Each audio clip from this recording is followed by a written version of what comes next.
Keep a fire burning red in a Georgia representing of a comes hard here, you know. Big up Kidaki, Buxton massive. Hey Babylon boy, you go on like you know, like come son. Red. Never joke, never joke, never joke. Oh, money, never money, never money, money, never money, money. Now know what you can I be money. Money, never money, money, money. You can keep your conniving money.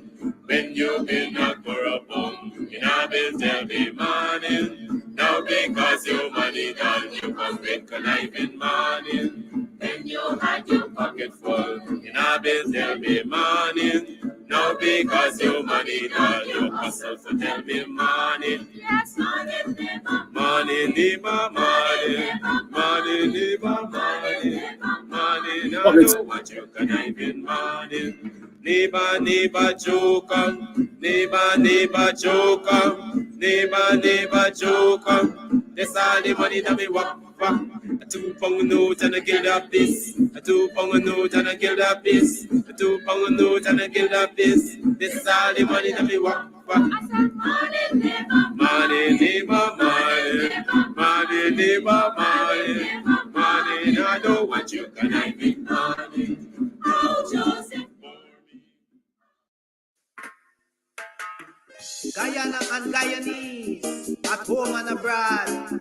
Tune in the Guyanese Morning Time, hosted by Kadaki Amsterdam, where the sun always shines. Guyanese Morning Time, the people call it Guyanese Morning Time. Rhythm, Guyanese Morning Time. Intelligence and knowledge run the front line. We go again, Guyanese Morning Time. The people call it Guyanese Morning Time. Rhythm, Guyanese Morning Time.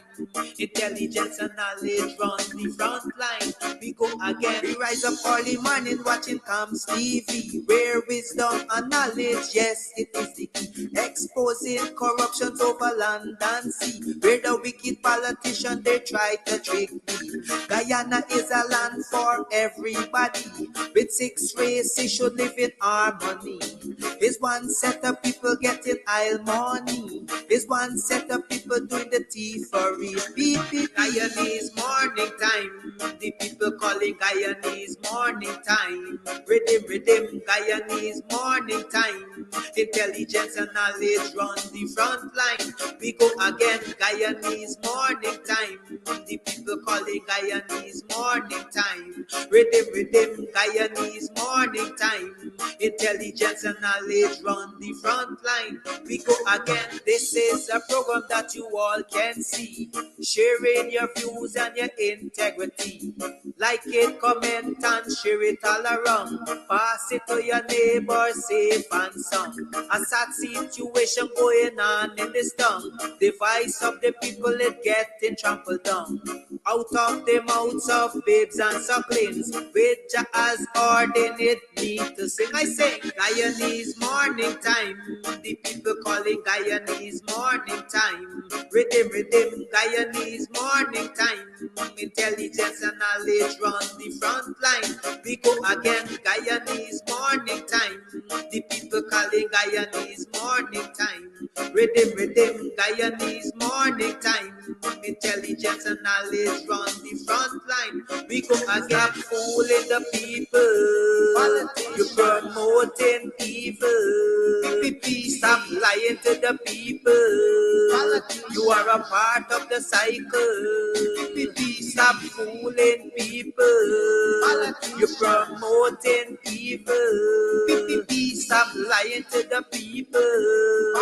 You are a part of the cycle. I say Guyanese morning time. The people calling Guyanese morning time. Rhythm, Guyanese morning time. Intelligence and knowledge run the front line. We go again, Guyanese morning time. The people calling Guyanese morning time. Rhythm, Guyanese morning time. Intelligence and knowledge run the front line. We go again. We got Breakford, Bork and Mark Benchcop. David Hines and Kadaki Amsterdam. Sherrod Duncan, Nigel London. Normal Brown and Gavin Matthews. Big up Paslow, Port People Governor. Simona Brooms, Robin Simpson. Hampton Green and Winston Jordan. And yes, we can go right on and on. Guyanese morning time. The people calling Guyanese morning time. Rhythm, Guyanese morning time. Intelligence and knowledge run the front line. We go again, Guyanese morning time. The people calling Guyanese morning time. Rhythm, Guyanese morning time. Intelligence and knowledge run the front line. We go again. The relatives and friends of young Wyndham Bacchus, they deserve justice. The family, the relatives and friends of our in Boston, they deserve justice. The family, the relatives and friends of Peter Headley, they deserve justice.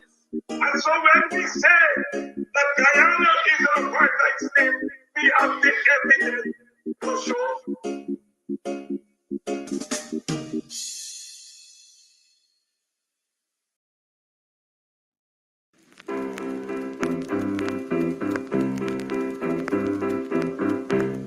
Hey fans, it's karaoke and oldies night this and every Thursday at Club Twilight Sideline Dam, Buxton. Dance to the magical songs of yesteryear by popular DJs and Camps Audio. Admission is free. Come out, let's make memories at Club Twilight Sideline Dam, Buxton North.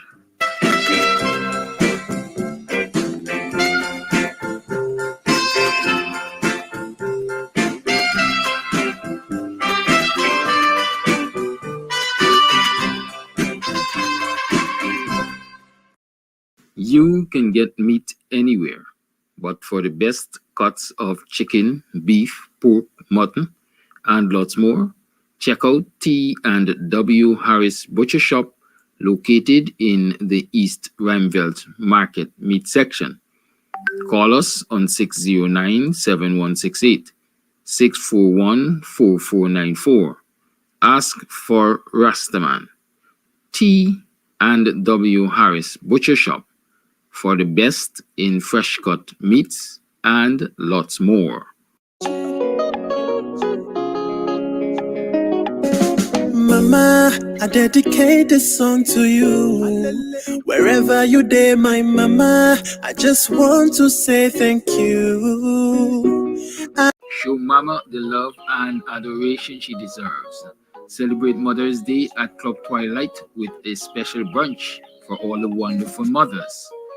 Enjoy a festive atmosphere, complimentary cocktails, and surprises starting from 11 a.m.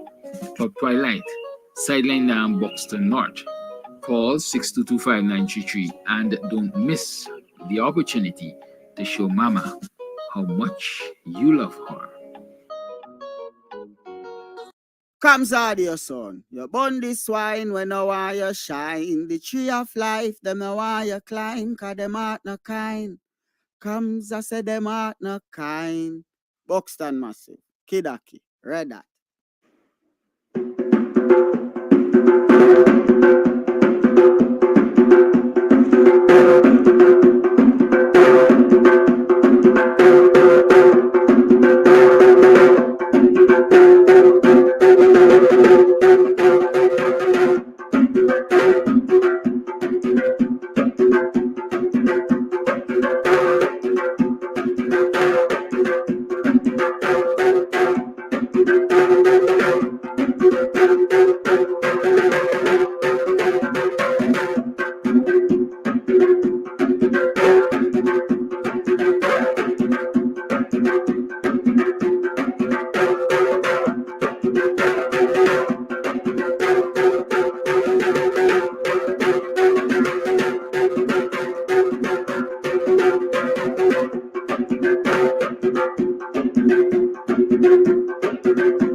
Hey, big up yourself over Golden Goals is 176 years.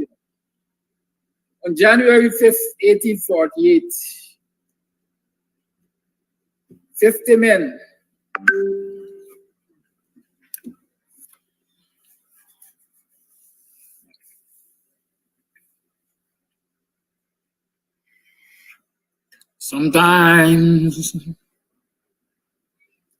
Sometimes, morning are your morning,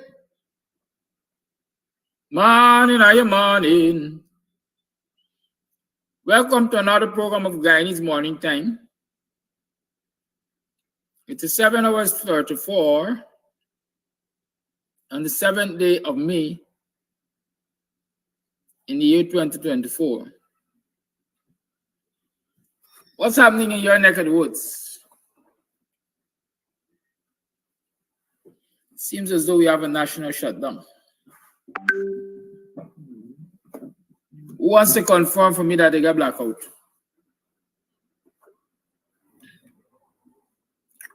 Who wants to confirm for me that there is blackout or outage wherever they are? Seems like there's a national shutdown. I was on a call to Georgetown. So I know that there's outage in Georgetown. And so I know there is outage in Buxton because it happened simultaneously. And so my guess is we got a national shutdown, or is it just the Demerara grid? Tell me where you're calling, where you're viewing from, Kevin. Kevin Wells, where are you viewing from? Guyok Park has blackout, BV has blackout. Yeah, y'all tell me where we got blackout from, man. It would appear as though the power boat didn't start working yet. The power boat start working? I know the power boat has arrived. I think last week the power boat arrived. But is it not connected to the grid?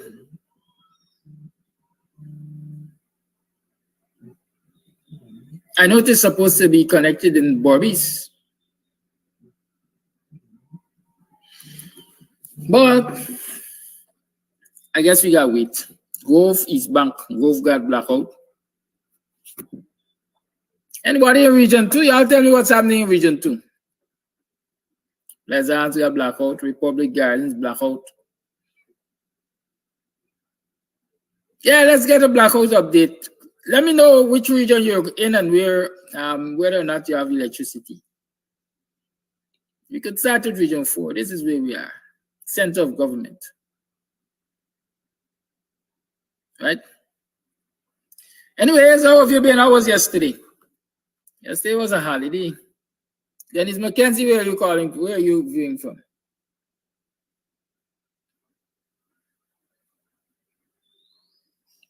Right? How was your holiday yesterday? What did you do with it? Did you utilize it to make some extra money? Or did you just rest and recuperate?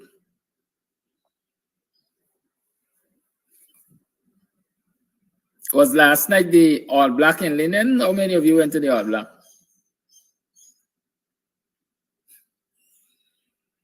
What community activity did you support yesterday? South Rhinebeck Park has blackout. Yesterday we had a funeral in the village, a very popular guy. Walkabout. One of my friends viewing from Georgetown says one of the biggest funeral, or perhaps the biggest funeral they have ever seen. I didn't see a big funeral yet. There's electricity in Region 2. Right? Thank God to that new generating station that was installed here not so long ago. I don't know what I'm talking about. Oh, last night was Rick Ross' concert. And how was that? Right? So did you use that time yesterday to do anything that would contribute to an improvement in your quality of life? You get up and chop down them bush that you got around the fence, around the yard.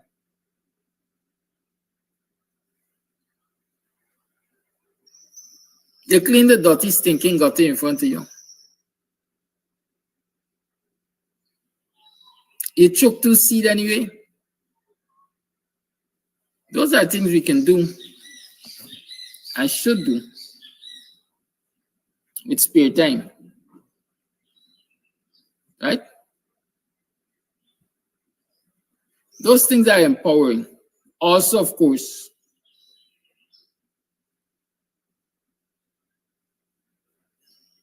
if we use the time to make some money, that too is empowerment. Good? So what did you do yesterday with your holiday, your spirit time, as some people like to say. Y'all talk to me. I want to know. I gave you some homework also. Remember? What did you find out about a specialized vehicle that the police acquired?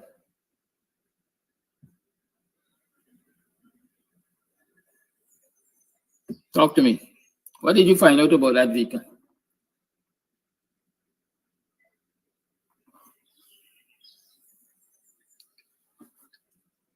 Eh? Was there ever an invitation for tender for that vehicle? Did you find any news article?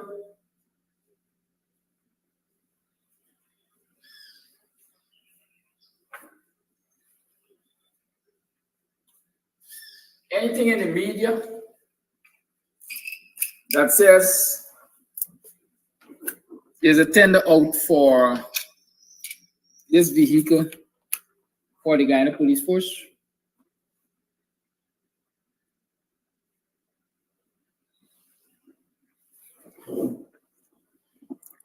Or are you like me?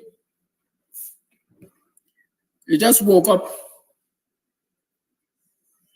and you heard or you read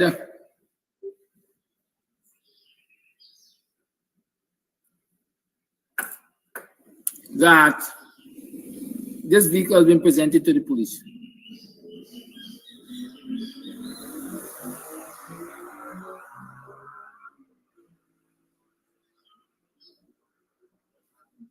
I'd like to know. Because listen, like I always say, I'm not a custodian of all knowledge.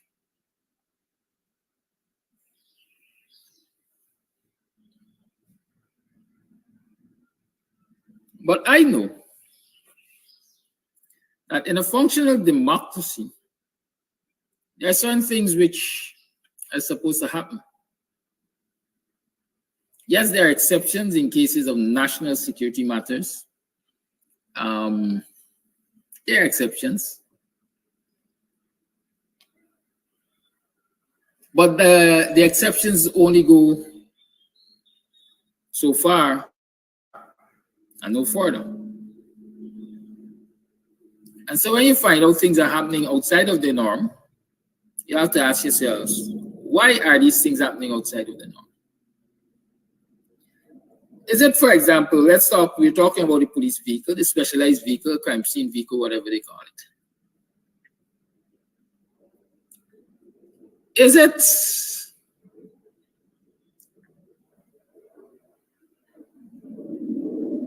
national security, high-level national security? The acquisition of a crime scene vehicle by the Guyana Police Force, is that high-level national security? No, I don't think it is. As a matter of fact, these are things that every police force, quite frankly, should have. And so there's nothing wrong if advertisements were to be placed for such a vehicle. At least in my mind. Note, I'm not a national security specialist. I'm not an advisor or anything. Also, if he's listening to the program, maybe he can send us a message or two and tell us if he considers that national security matters that should not be in the public domain. Because basically, as I understand, this vehicle is a moving lab, a mobile lab, that has equipment for blood testing and residual testing and so on and so forth. Good. So these are things which I don't consider, these are things which the police is expected to do. This is apparatus that the police is expected to have. And so I don't see that it can be a national security matter to the extent that it can be advertised. So I'm asking myself, because I did a course research, I can't say I spent hours searching, but I did a quick search and I didn't see any advertisements for provision of this vehicle. Supply and maintenance. Note I said supply and maintenance. And it's important for us to talk about supply and maintenance when Guyana is acquiring, or when we as ourselves are acquiring certain things. Because if you don't cater for, if you only cater for supply, when it comes around to the maintenance aspect of things, you might find yourselves in serious problems. I didn't see in the story the brand nor the model of the vehicle, right? It looks to me like a British, either British or American. The British got a vehicle name, the Brits have a vehicle name, what?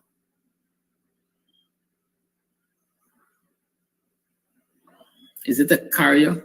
Is that what it's called? Carrier. Anyhow, I'll show you the image of the vehicle, so most of you might know what it looks like.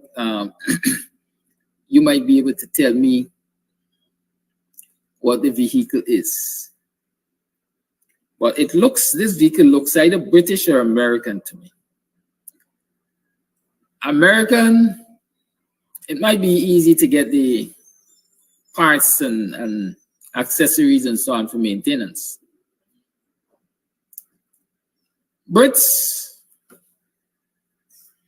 I'm sure it is likely to be more difficult to get the parts and so for maintenance, right?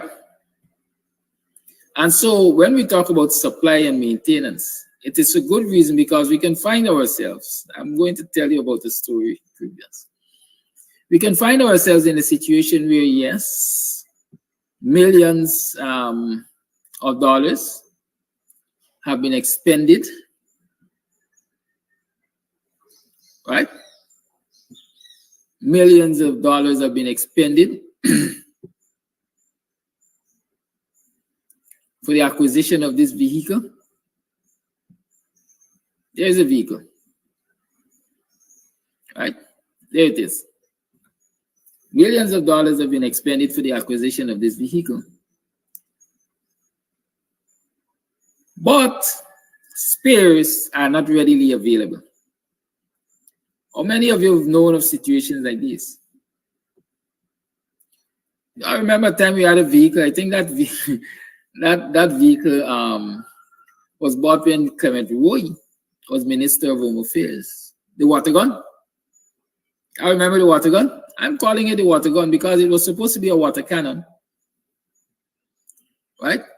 A water cannon called the Mahendra. Good? The Mahendra. Y'all remember the Mahendra? Yeah, the Mahendra was acquired back in the days, in the early days of the PPP in government, when Guyanese were protesting for everything that wasn't right. Yeah, the PPP in their quest to kill protests had gone out and sourced a water cannon. Good? And that water cannon came from India. And the first time it was called out to confront protesters,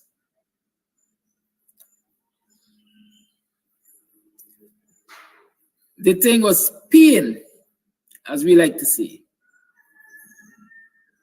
The thing was peeing in the public, right? That should have been charged for indecent exposure.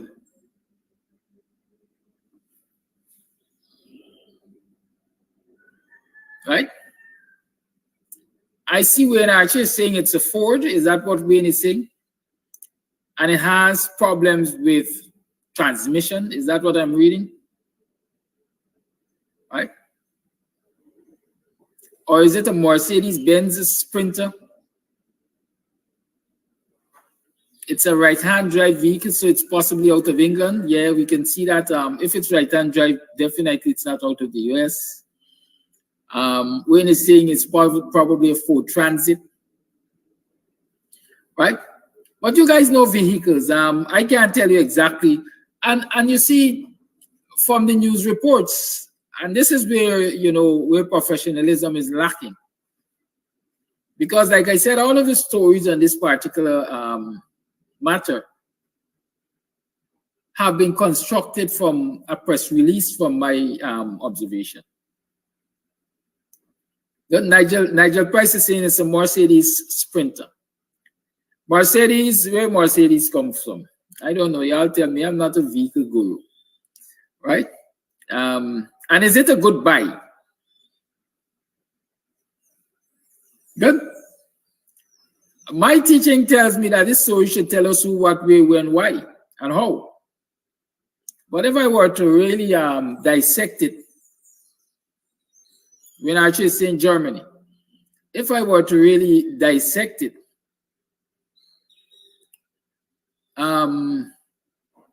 I don't know, for example, the cost. The story, this particular story doesn't tell me the cost of the vehicle. I don't know if I saw the cost in a previous article, but I can't tell you what the cost is of the vehicle from this newsroom article. Right? So that's one of the things we would want to know. What is the expenditure to the Guyanese people? What is the expenditure? How much money did we expend to acquire this vehicle? What is considered cutting edge? Because they refer to it as cutting edge vehicle. It's a cutting edge, state of the art vehicle. What makes it state of the art? What is the cost of this piece of state of the art vehicle? What are the maintenance plans? How easily accessible is spare for this vehicle? Right, those are some of the things that will cross my mind. And then I come to the big question. What were the processes or procedures engaged for the acquisition of this vehicle? Right? I'm looking at another article, and I still don't know the price of the vehicle. So Guyanese do not need to know how much of their money is spent to acquire this vehicle. They only need to know that this vehicle has been acquired. Right? Is that what we're saying?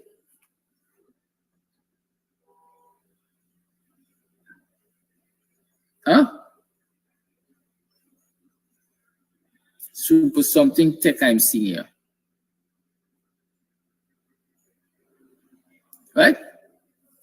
Is that all we need to know? That this vehicle has been acquired? Don't we need to know at what cost it was acquired? Wouldn't it help us if we were to know the country that it was acquired from? Wouldn't it help us to know if it was acquired through a middleman? Y'all talk to me. Or, let me ask this other question. Don't we need to know if it is a purchase by the government of Guyana or a gift from Friends of the Guyana Police Force? Right? Those are some of the questions I have. And those are some of the questions I would like to know that our media folks are willing to ask. Was this a gift? If it were a gift, who has gifted the vehicle to the Guyana Police Force? Because when you know who has gifted the vehicle to the Guyana Police Force, then we can interrogate the relationship between that person or persons or that group, that organization, and the Guyana Police Force. We can also see what their respect for law and order, what their attitude is, what their track record is in terms of respect for law and order. But we don't know whether or not it's a gift. Let's assume it wasn't a gift. When was the acquisition advertised, or the need to acquire advertised? Was there a public tender? Who are the persons who tendered for the acquisition, for the supply of this vehicle to the Guyana Police Force or government of Guyana, whichever? Who are the contractors interested in winning the tender, bidding to get the job done? Who won the tender based on what they call, I think, the highest responsive or lowest responsive bidder, whatever they call it? Huh? Who hired? Talk to me. I need to know. I'm asking the question. Somebody has the answers. Who did the hiring?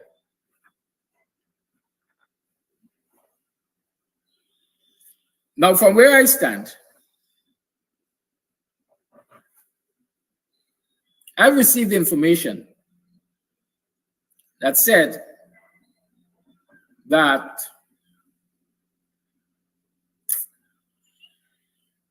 Lord, have mercy. Rick, I'm not in the mood this morning. I'm going to block you, you know. Yeah, I'm going to block you. I think I want to block you. I ain't in the mood this morning. I ain't in the mood. That's when your stepfather, they beating your mother. I sure they want to know why. Right? I ain't got time for you this morning. Yes. My information is that just like Sue lived in Jagir's house and was operating as a middleman, allegedly, for corrupt practices involving the vice president. There's another man living now in the same house, in the same facility, in the same home, whichever you want to call it, that Sue lived in.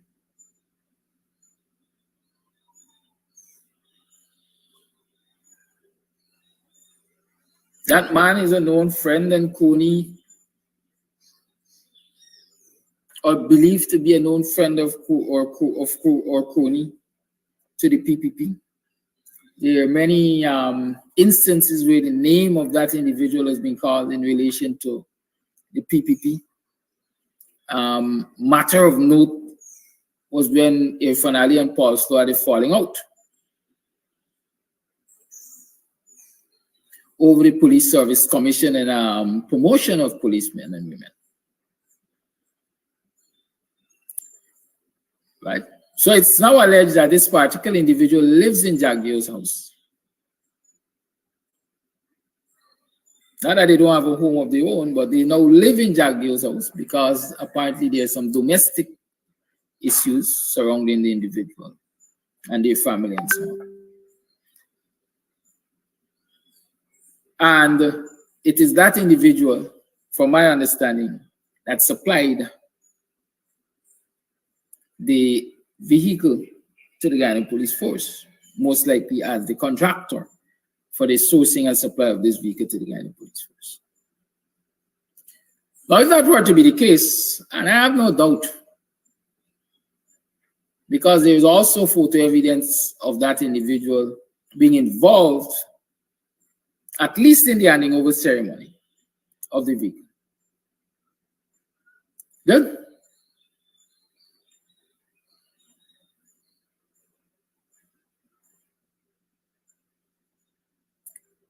If it is accurate that it is that individual who has acquired the vehicle for the Guyana Police Force, then the issues of conflicts arise to me. First and foremost, this man is apparently a tenant of the vice president. And this is a man that won the contract for the supply of this vehicle. What then there is to say that they weren't insider trading arrangements for the acquisition of this vehicle? Right? Since I haven't seen any evidence of a public tender for this vehicle, one has to assume that it's a single source acquisition. And if it's a single source acquisition, we don't know the cost, is it? I don't know the cost. Let me say me, I don't know the cost. Right? If it's a single source acquisition, how fair is the price that was paid?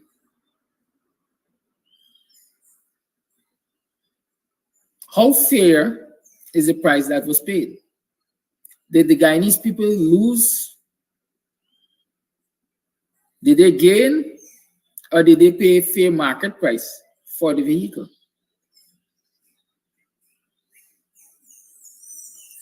Are there other persons in the country capable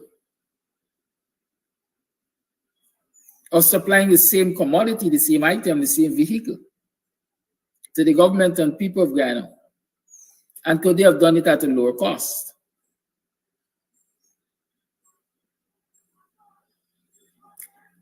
Does the supplier have a ready stock of spare for the maintenance of this vehicle? Does the supplier have readily available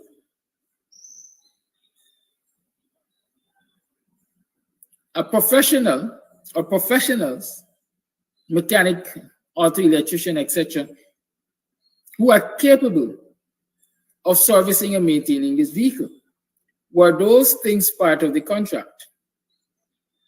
Was the supplier required to show capacity to maintain this vehicle and keep it in good working order for the Guyana Police Force? Are there other suppliers in the country who have that capacity, not only to supply, but to maintain, and has a stock of spare readily available, and has professionals who know the vehicle and who could maintain the vehicle in good working order? Right? Those are some of the questions I have, because the whole thing is, especially when you are expending millions of the people's money on acquisitions such as these, it cannot be just an acquisition. It has to take into consideration longevity. It has to take into consideration how it's going to be maintained so that people get value for the money. You don't want to have a graveyard. We know, look around this country. Government has a lot of graveyards with vehicles. A lot of vehicular graveyards. Yesterday in that short interview with Ratimari, you heard where a whole lot of vehicles were parked in mud on Homestretch Avenue in a yard. Many of them, in this instance, I think Ratimari said the one he was using had to get an engine. Good. And so you don't want a situation where you have expended so much money on this vehicle, but yet at the drop of a pin, it has to be parked like the Mahindra. I hope you are remembering the Mahindra. It has to be parked like the Mahindra. And there's so many other acquisitions that have not served the Guyanese people, despite the fact that they were acquired at a whole lot of money. The PPP has a trenchant. They have a knack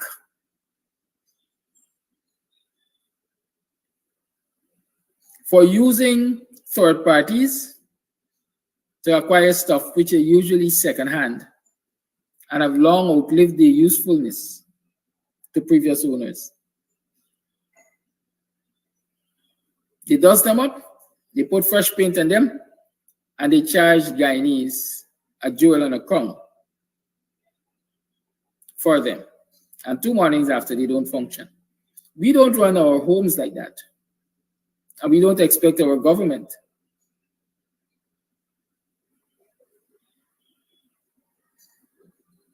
to run our country like that.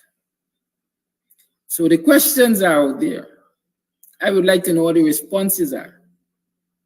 The man who called me the other morning and asked me for evidence of the things I was saying about police being in line and so on and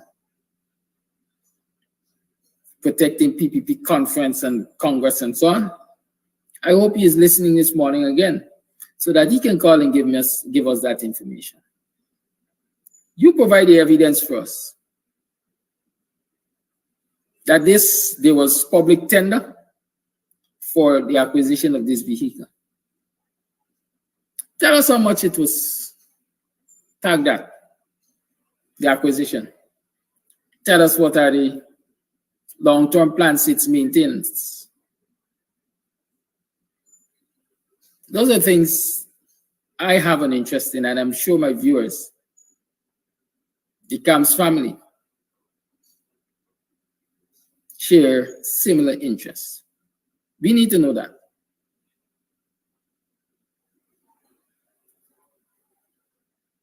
The acquisition of this vehicle also raises some other questions. What is the role of the Public Procurement Commission? What is the role of the Tender Board? The laws of this country say that if anything is going to be acquired from the public purse above a certain amount of money,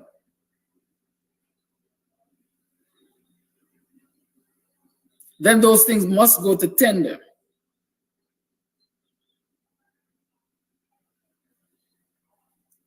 Does this vehicle fall under that? I am sure yes.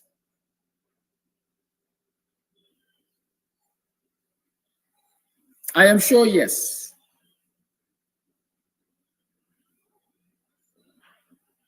What is the role of the tender board and the role of the Auditor General's chamber when things like these are acquired single sourced? Because like I'm saying, I rather suspect this might be single sourced because I haven't seen any document in the public domain saying that it was tendered for. So what is the role of the tender board? Number one, what is the role of the Public Procurement Commission? Because when there are breaches to the tender procedures, complaints can be made to the Public Procurement Commission. It's a constitutional body. The Auditor General can also get involved. The Auditor General doesn't have to wait to be invited to get involved. The Auditor General can simply investigate to ensure that the transactions are above board. So I'm calling this morning, I'm saying that maybe the Auditor General chambers, is that what they call them? Or to investigate this purchase, and so that Guyanese can get more clarity on this purchase.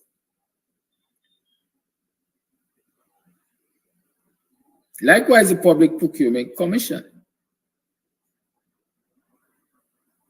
ought to be in a position to say to us, this transpired or that transpired. Don't tell us there are no complaints. Don't tell us no contractors complain, because if it's single source, then there's no contractor to complain.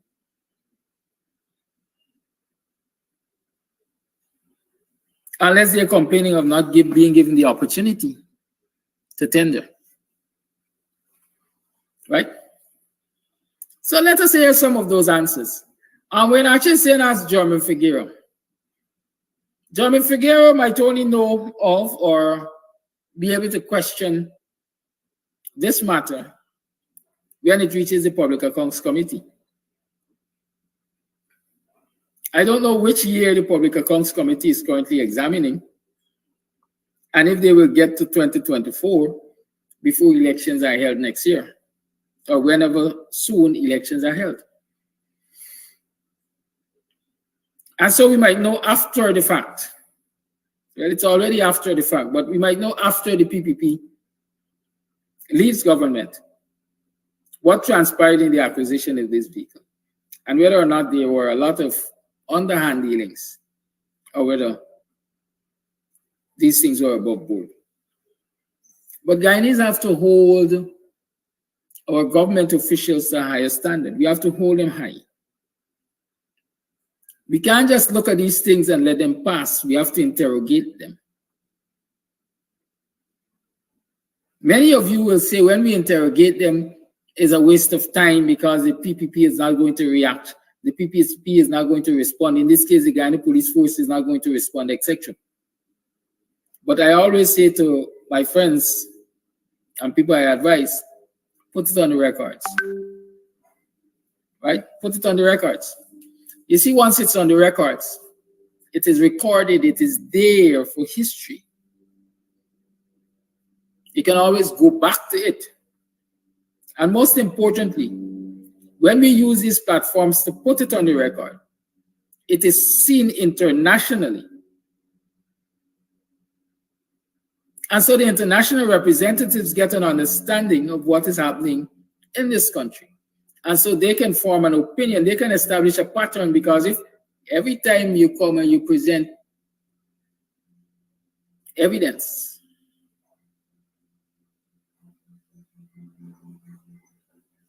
of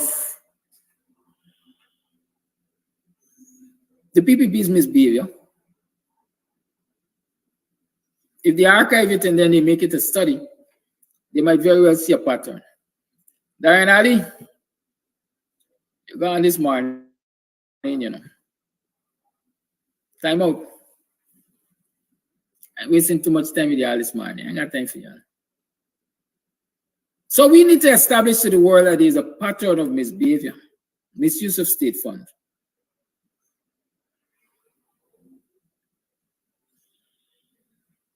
Misuse of national assets. And so we must put it out there, we must wash the dirty linen in public so that the world sees what we're dealing with as a government. I'm sure that's not the only acquisition that went that way. Even the very powerboat that we're talking about this morning. When did we hear about the powerboat? We only heard about the powerboat when it was set sail for Guyana.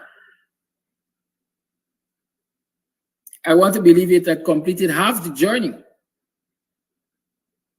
dependent on where it is coming from, when we heard of it. Because again, the time it took for the powerboat to get to Guyana from the time it was announced, it can't be, it cannot be that it came from the origin of steel. It didn't come from its origin. It had to be somewhere close by. But again, the question is that the only powerboat? Is it the only powerboat company? Is this the most competitive price? at which the power board can provide service to Guyana? Are there other companies out there who have similar services?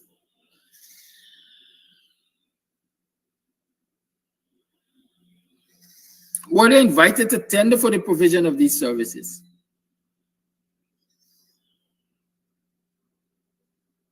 Are there companies out there with more capacity on a boat than this one is bringing?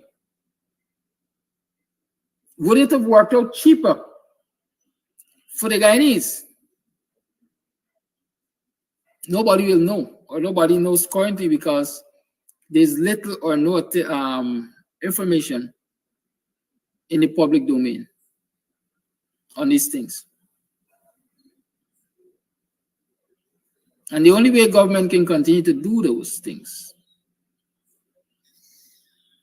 is because citizens allow it to continue. And note I say citizens. I'm not talking about politicians and political activists. In a nutshell, I'm talking about citizens. All of us, every single Guyanese has a responsibility of holding this government to a higher standard of accountability. Because at the end of the day, who pays?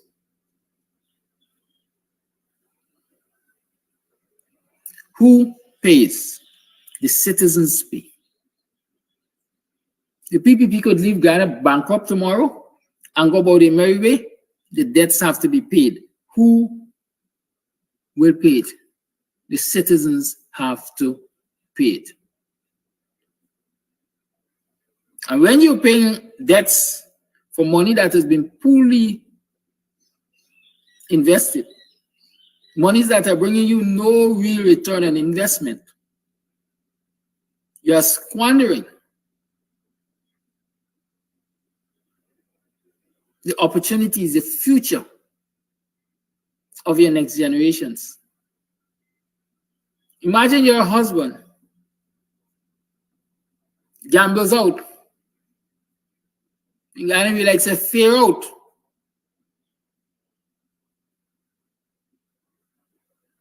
The family's income.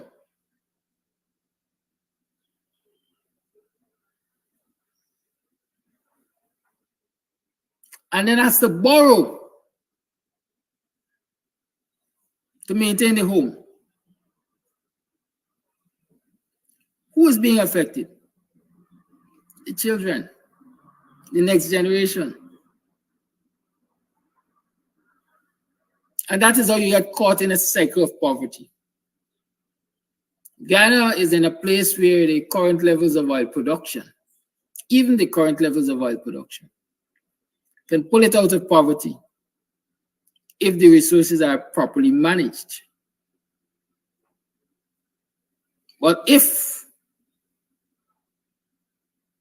they continually misuse the way we see they are misused, then we can expect to remain in poverty. There are few who will give you shiny buildings and they will drive shiny cars and they will give the world the impression that we have gone somewhere and we're doing well enough, but the majority will be sucking salt. I think Trinidad might be a good example. Not the best, but a good example of what can go wrong when money is coming from the petroleum industry is not properly invested to bring you proper returns on investment. I'm sure there are many countries that we can use as examples of how they use monies that came, income that came from petroleum production in their countries to turn their tide around, to make them prosperous and empower the next generations. And a big factor in all of that was the people holding the government accountable. Until we do that,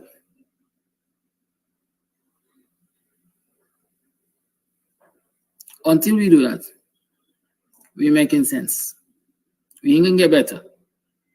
We're gonna continue to cuss one another about the thieving of the government. And in return, they will cuss us about the black opposition that in their eyes are nothing but riggers. So in other words, we can cuss one another all the time. But to whose detriment? The country's detriment, the next generation's detriment. Because while we cussing one another, the thieving politicians will be smiling to the bank. I don't know when we're going to cross that hurdle, but I know it's important that that hurdle be crossed like yesterday. Elections are a few mornings away. We must determine in our minds as citizens that we want better. In my mind, and for those who are looking, I think the evidence is out there. The coalition, note, I didn't say the PNC, I said the coalition proved to be superior to the PPP in government. And so if you were to ask me, in the next election, you should be supporting the coalition to take the reins of government. And in 5 years' time, if you are not satisfied that they've done markedly better than the PPP, then what should you do? Remove them from office. My hope is that somewhere between now and the next elections, the elections in 2025, a group of well-intentioned Guyanese, maybe even the WP, can really put in some hard work and come to the fore as an alternative to both the PNC and the PPP. That's my fervent hope. That's my fervent hope. That regardless of who wins these next elections, I'm hoping that the coalition does, because I think they're superior, like I said, to the current government. But regardless of who wins, I'm hoping that a group of conscientious, well-intentioned Guyanese really market themselves in a political party as an alternative to what we have. And so by 2030, yes, by 2030, we must have a vibrant alternative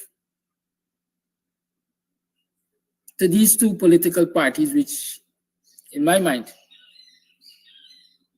have not been able to move Guyana forward the way it should be moved.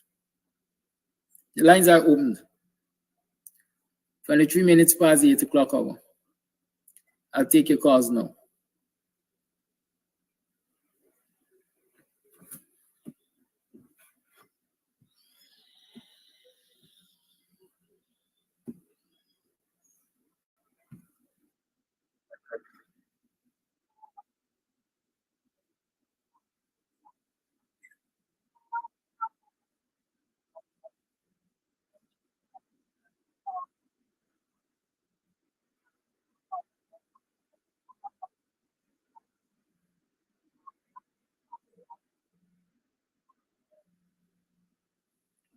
So that's a voice note about Rickford Burke's brother. According to Guyana Daily News, Rickford Burke's brother say that Burke destroying the family with his comments and so on. We'll talk about that. Call your life. Good morning. Good morning, Mr. Amsterdam. Good morning to you. Thank you very much for your information. You're really, really a patriotic Guyanese. The PPP will not change. The things that they do is overtly. They think they act like if Guyana is the personal, the wealth of Guyana is the personal money and the personal properties and the personal land. They don't behave that like as if they are the employees of the Guyanese people. They behave like if they are the employers. And it's really sad. It's really sad. You know, Guyanese suffer so much, especially the less fortunate ones. And when you look at the money from the natural resources, it's going to the upper 1% or 0.5%. And they live like the rich and famous, and they forget about the poor people. People gotta start thinking as it's my party and your party. Think like patriotic Guyanese, have unity, and get these thieves out of government. Thank you. Thank you for your call. You know, I continuously find it stupid. Stupid. I don't want to use too many harsh terms this morning. I continuously find it stupid that people will always go way back to justify what the PPP is doing in this time. Hoyt brought in a barge that couldn't light 3 road lights, but lo and behold, it cost $10 US at that time. I'm sure it might have been $10,000 US at that time, if I remember. But what's the point here, Darren Ali? What's the point? Hoyt is dead how long ago? I can't remember which year Hoyt died. How long ago Hoyt died?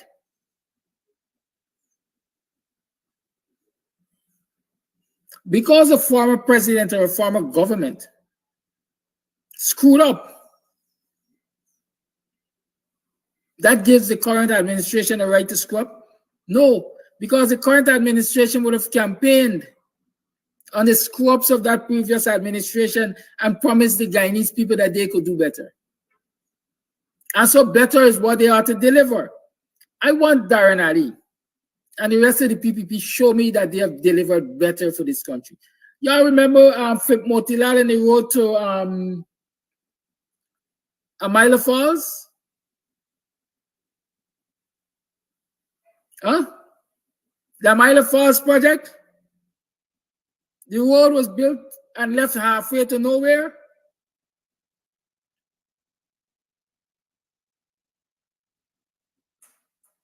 Do you remember the fiber optic cable? Ramatar's son? They're slinging fiber optic cable in trees and in creek bottoms.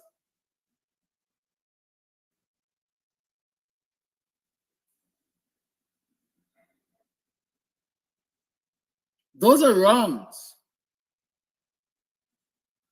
So if you want to compare what Hyde did and what Barnum did to what the PPP is doing, they said 2 wrongs don't make a right.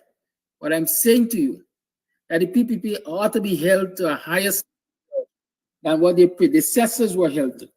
Because the fact is, they campaigned on bringing better for the Guyanese people. Show me the better. They campaigned on free university education. Show me where it is. They campaigned on 50% wages and salaries increases for teachers, especially. Show me where it is.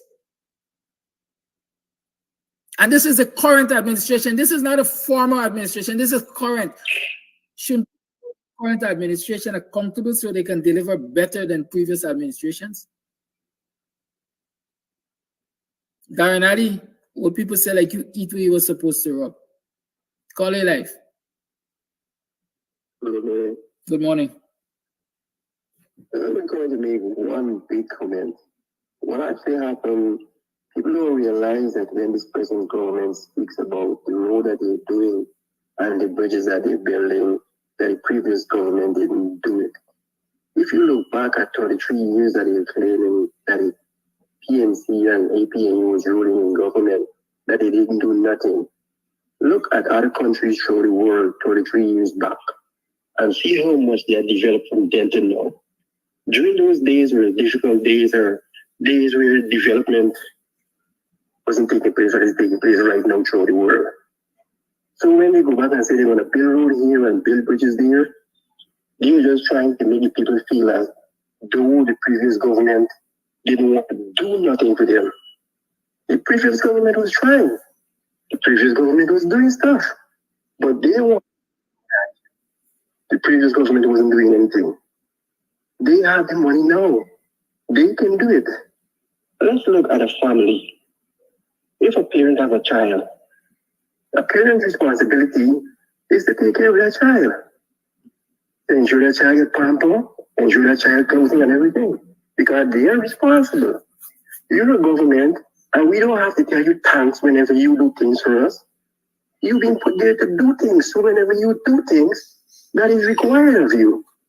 But you go into villages and do roads and bridges, and people must come to you and bow and say, thank you, thank you, thank you. Because you do it now. You have the ability to do it now. What you going to do with your money if you don't do roads and bridges and infrastructure work? And look how they're doing shabby. And still you want people to bow down to you and say, okay, you do it now because we didn't have it 20 years ago. You was in government for the past 23 years. How much you have done during those days? Now the money is flowing. Now everybody see what it can do. Thank you. Thank you for your call. Indeed, a simple comparison, right? A simple comparison across the world of where some countries were. Look at the countries that got, let's say, independence same time with Guyana. Look at the resources that they have compared to the resources that Guyana has. And see the growth that they have achieved from then to now. Because a lot of people like to argue, Guyana is a young country. And we gotta get it right. We're working, we're gonna get it right eventually. Guyana is a young country. But there are the young countries that have gotten it right. Because their leaders are patriotic. And the citizens are holding them accountable also.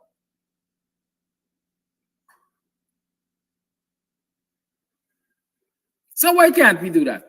We don't have brain? Or we got too much brainless people like the Darren Alis justifying the wrongs of this PPP government? Huh?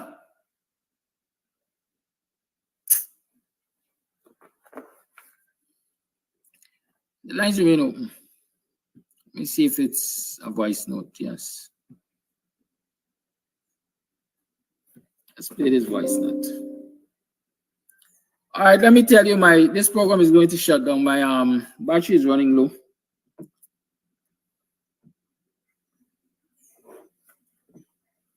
And so we'll go as far as we can go. If you see the program shuts abruptly, that's it. Kalaki, good morning. The PPP definitely cannot govern.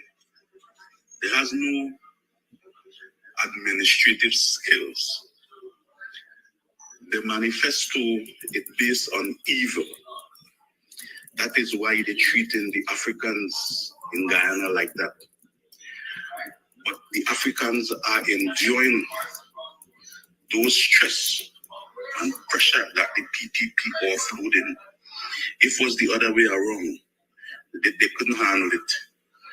But if we could go through slavery and come out victorious, the pressure with the PPP and down on us as Africans is joke to what our foreparents endure.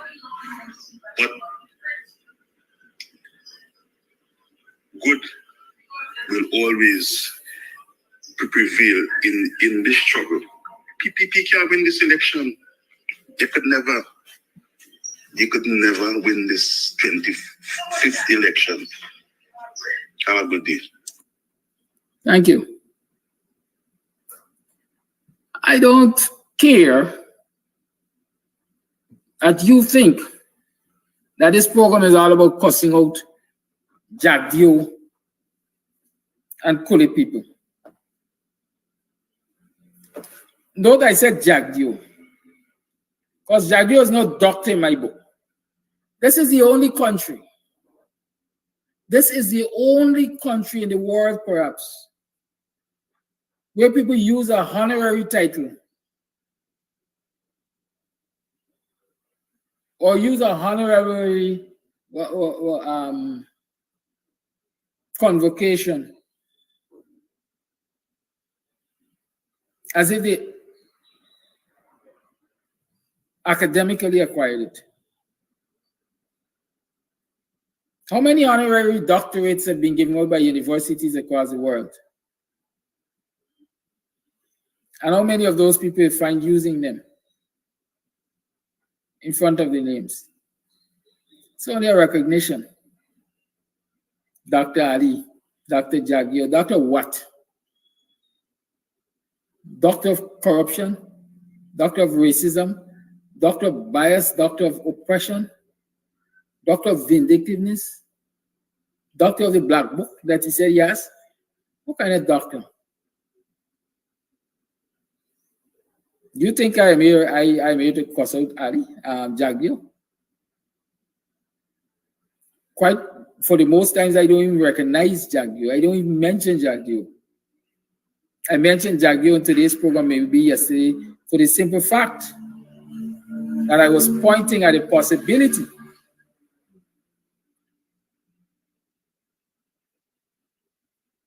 of conflicts of interest and insider trading, because it is alleged that a supplier of that vehicle, so-called state-of-the-art vehicle to the police, is a tenant of Jagio's.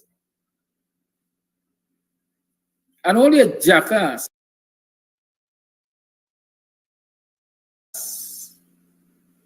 like Ali, or whatever it calls itself, would not see that such allegations are worthy of being investigated, at least in a functional democracy. In the US, a lot of y'all like we want to go to the US to live in comfort or wherever you do there. And the UK and so.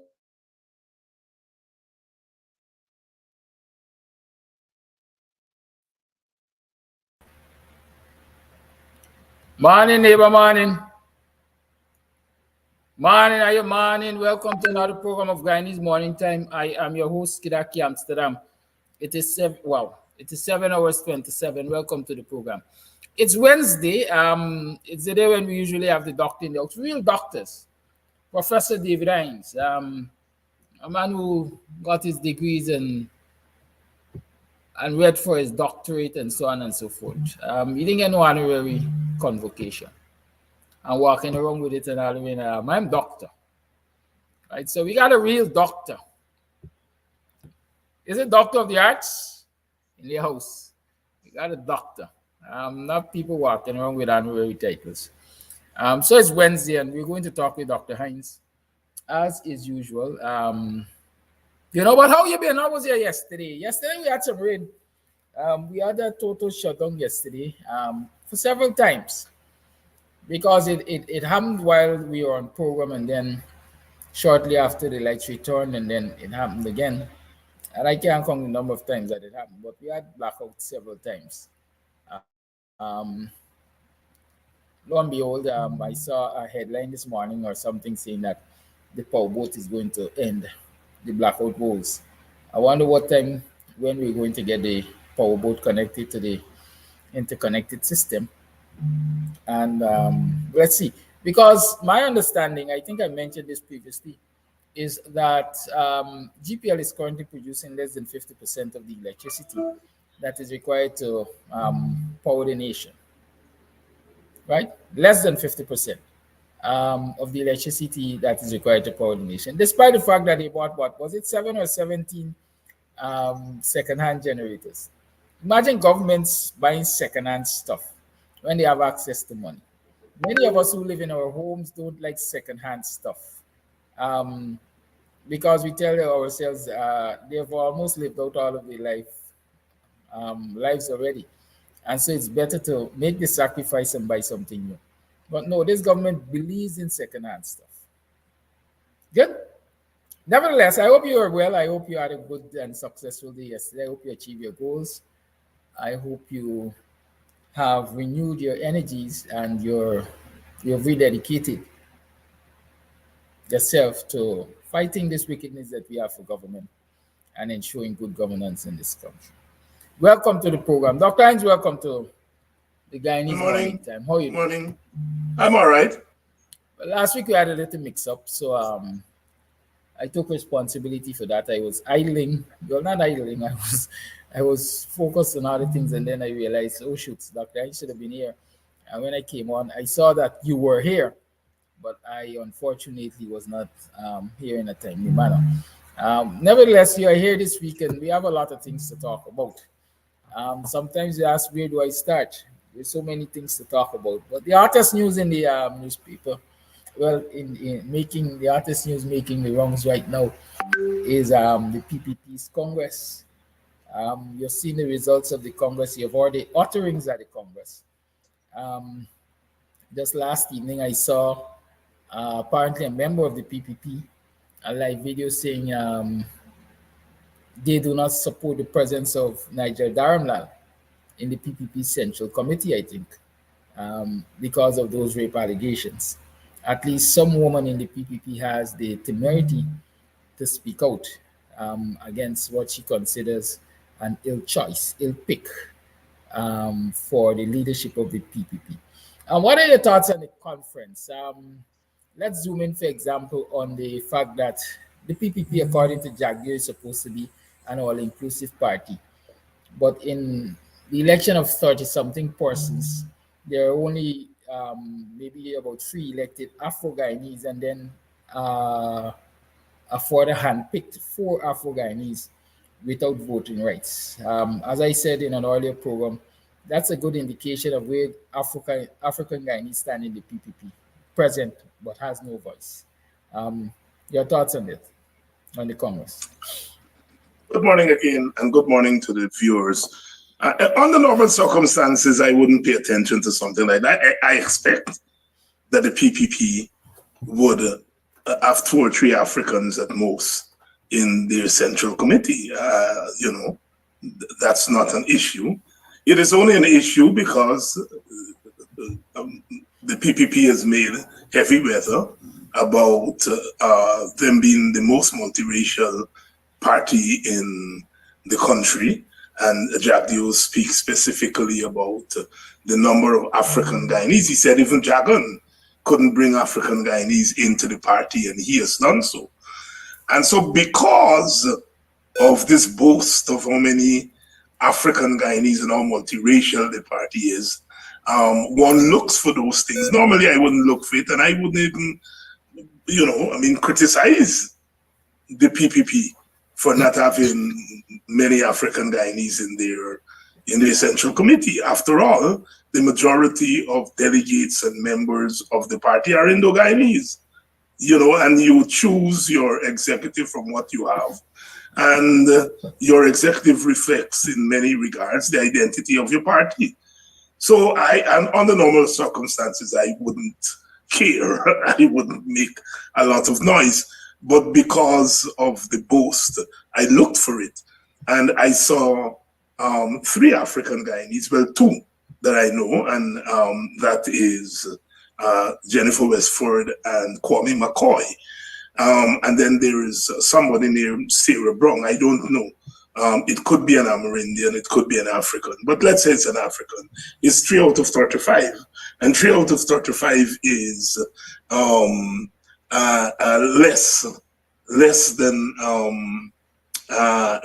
10% of the delegates. In fact, it is about 7% of the members, represent 7% of the members of the Central Committee. And again, that should not be surprising.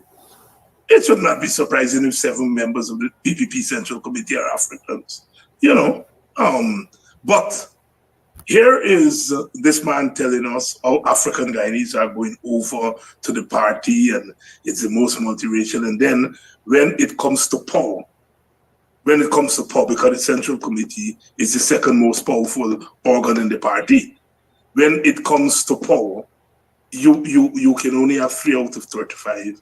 And then you have 5 non-voting and you put in some Africans there. So they're there for window dressing, as we're saying. And so in that regard, the PPP is exposing its own self, for what it is. They're making a mockery of black people. You know, that's what it is. That's what it is. And then they elected, from the 35, they chose 15 people for the executive. So of the 35, they chose 15 for the executive. You know how many Africans are in the 15? Can you make a guess? I would average none. 0. Not one black man or woman in that executive is black. Again, I wouldn't make noise over that, because why should it be surprising? It's like saying I'm surprised if the majority of people in the central executive of the PNC is black. You know, that's the reality of their politics. So here you have them talking about how black people, how they love black people and black people in the party and all of that thing and so on. And 7% of the Central Committee is black, and 0 in the executive. 0. What it means is that none of the 3 members of the Central Committee made it onto the executive. So really, you know, as I said, what that reflects is that they're making black people a puppy show. That's what they're doing, and it conforms what people like myself have been saying, and that is that when they come into the black community, they come into the black community to raid our people, to use them as props. Because that's what it is. They want to use them as props. So all those black people there who went to the Congress, they were just being used as props. When it comes to choosing the powerful people, they're not in the mix. They're not in the mix. So, you know, that speaks for itself. The other thing, of course, is the removal of socialism and Marxism-Leninism from the constitution of the party, and replacing, but they keep this concept of democratic centralism, and democratic centralism is more centralism than democratic, meaning that the power in the party lies at the center. The center is it's the executive and the Central Committee. And they kept that, and democratic centralism is a socialist, not socialist, a Marxist-Leninist. It's a Marxist-Leninist concept. The whole concept of democratic centralism is something that is part of Communist Party. So you are removing socialism and Marxism-Leninism, but you are leaving the principle. The principle of Marxism-Leninism, which is democratic centralism, the organizing principle, you're leaving it there. Again, you're fooling, you're seeking to fool people. And, you know, one of the problems they have with those of us on this side of the aisle is that we are able to see through the fooling that they're doing and to educate our people about it. They're so angry because they really feel that black people don't got sense. And so part of the problem with what we're doing here and the programs that we do, and educating our people, is to tell our people, these people are making you all asses. And they don't like that, you know. So yeah, so that those are the highlights. And then, you know, they had the skit there making fun of the teachers, you know, and the skit, the actors and actresses in the skit are mostly East Indians, you know, making fun of teachers, ridiculing the teachers, you know. Again, the disrespect for teachers, disrespect for black, and you're saying you want our votes, and you're blatantly disrespecting us. You see, it's real pitiful, but it shows you the true colors of the party, and that is why we have to call a spade a spade. And I have recently been very critical of my friends in the PNC who continue to talk around the issue of race. And Norton broke away from that last week when he came out in support of the boycott in New York and really made a clear statement where he stands on the oppression and discrimination of black people. And you have to do that. I noticed in today's Chronicle, my erstwhile friend Freddie Kissoon names Burke, Ben Sharp, Takumo Ogunse, and myself as what he called the lunatic fringe, and saying that we don't have any responsibility to the electorate, and so we can take positions, and that he's surprised that Norton came out in support of the boycott because it will hurt him electorally. You kind of nonsense. You know, look, people are suffering. The parties using the government and the state to hammer people because of their ethnicity. And you're telling me about electoralism? So you're telling Norton that Norton must throw black people under the bus, must stand by while black people are being hammered just to win an election? That's what you're saying? That's what you're saying? Well, look, I want, when the history of this period to be written, I don't care what they call me. When the history of this period is be written, it was said that David HINDS saw black people being taken advantage of and he stood up for them. And if that means that he don't get any vote, so be it. I am not trading black people dignity, black people human rights for any stupid vote. I rather don't get votes and black people keep their dignity and their human rights. And I want to say that very clear to them.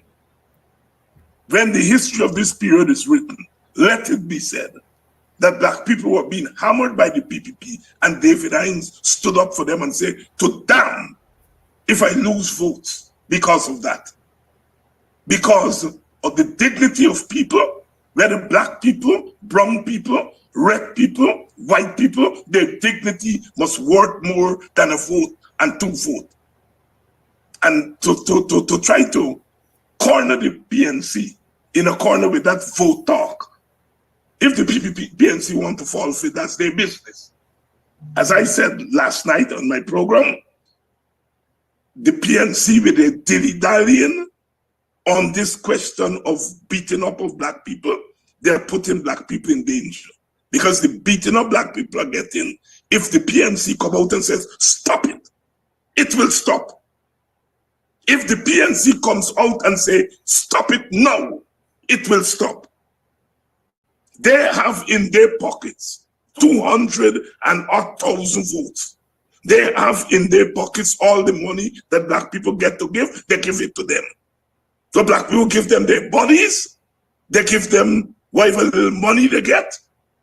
And if they want to trade that for a couple of votes, so be it. But I'm saying, if the PNC stop their dilly-dallying, stop fighting up, you look, what's happening in the PNC is normal in any party that has democratic elections. Once you have democratic elections, people are going to compete against each other. So I don't have a problem with that. But in the process of competing with each other, you cannot throw your supporters to the wolves.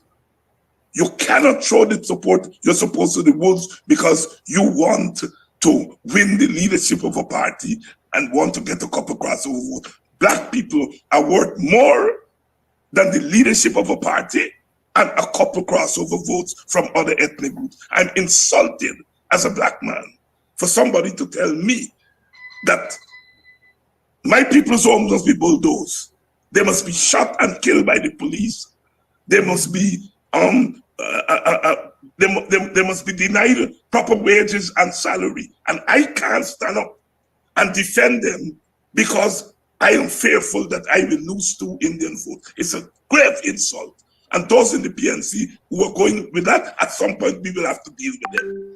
I'm making that very clear. At some point, when all of this is over, we will have to deal with those in the PNC who are prepared to sacrifice black people's lives.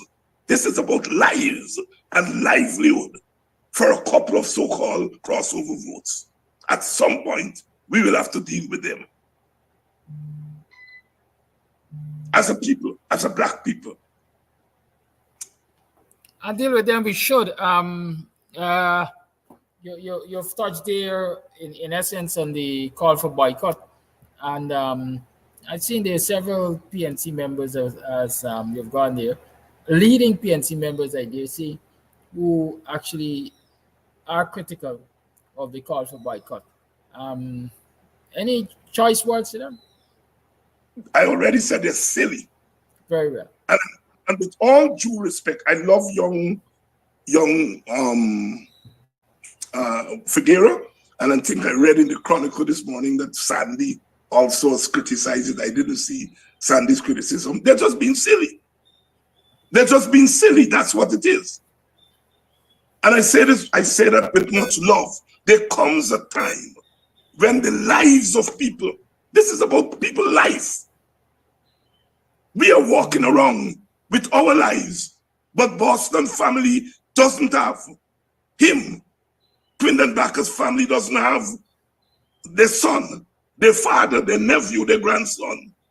And you were talking about we shouldn't boycott because those up there in Brooklyn are holding the hand and shaking the hand of those who pull the trigger against them, because the intellectual authors of the murder of those young men, of the beating up of those women and the houses, the intellectual authors are the people who they're hugging up in Brooklyn.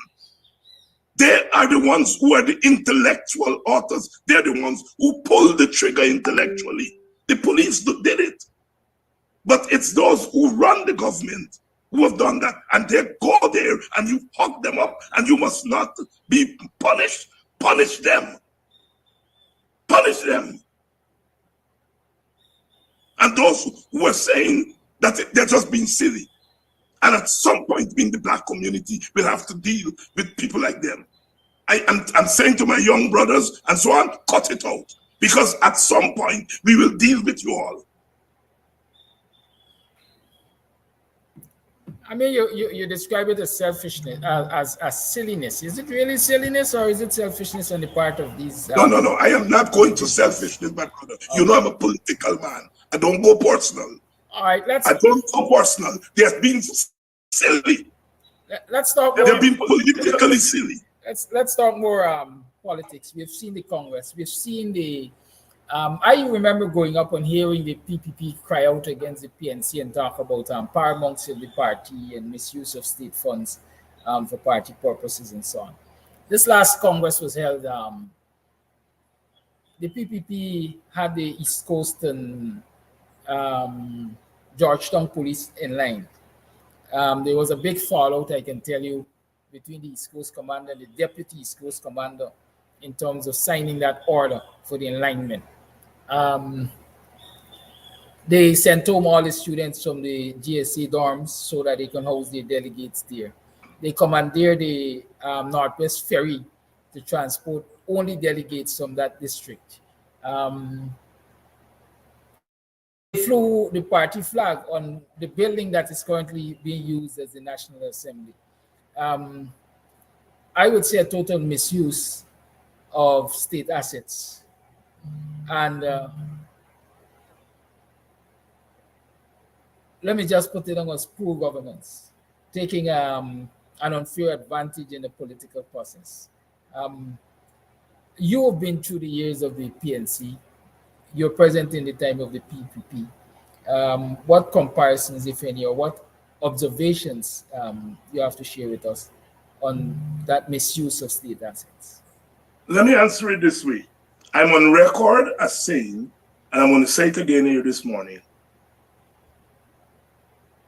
whatever happened under the Granger administration, and the Granger people are the ones who have to go out and sell what happened, what they did, and what they did for Guyana and all that kind of stuff. That's not me business. That's they, because I was not an integral part of the government. They have to, but I'm on record, and I'm going to say it again.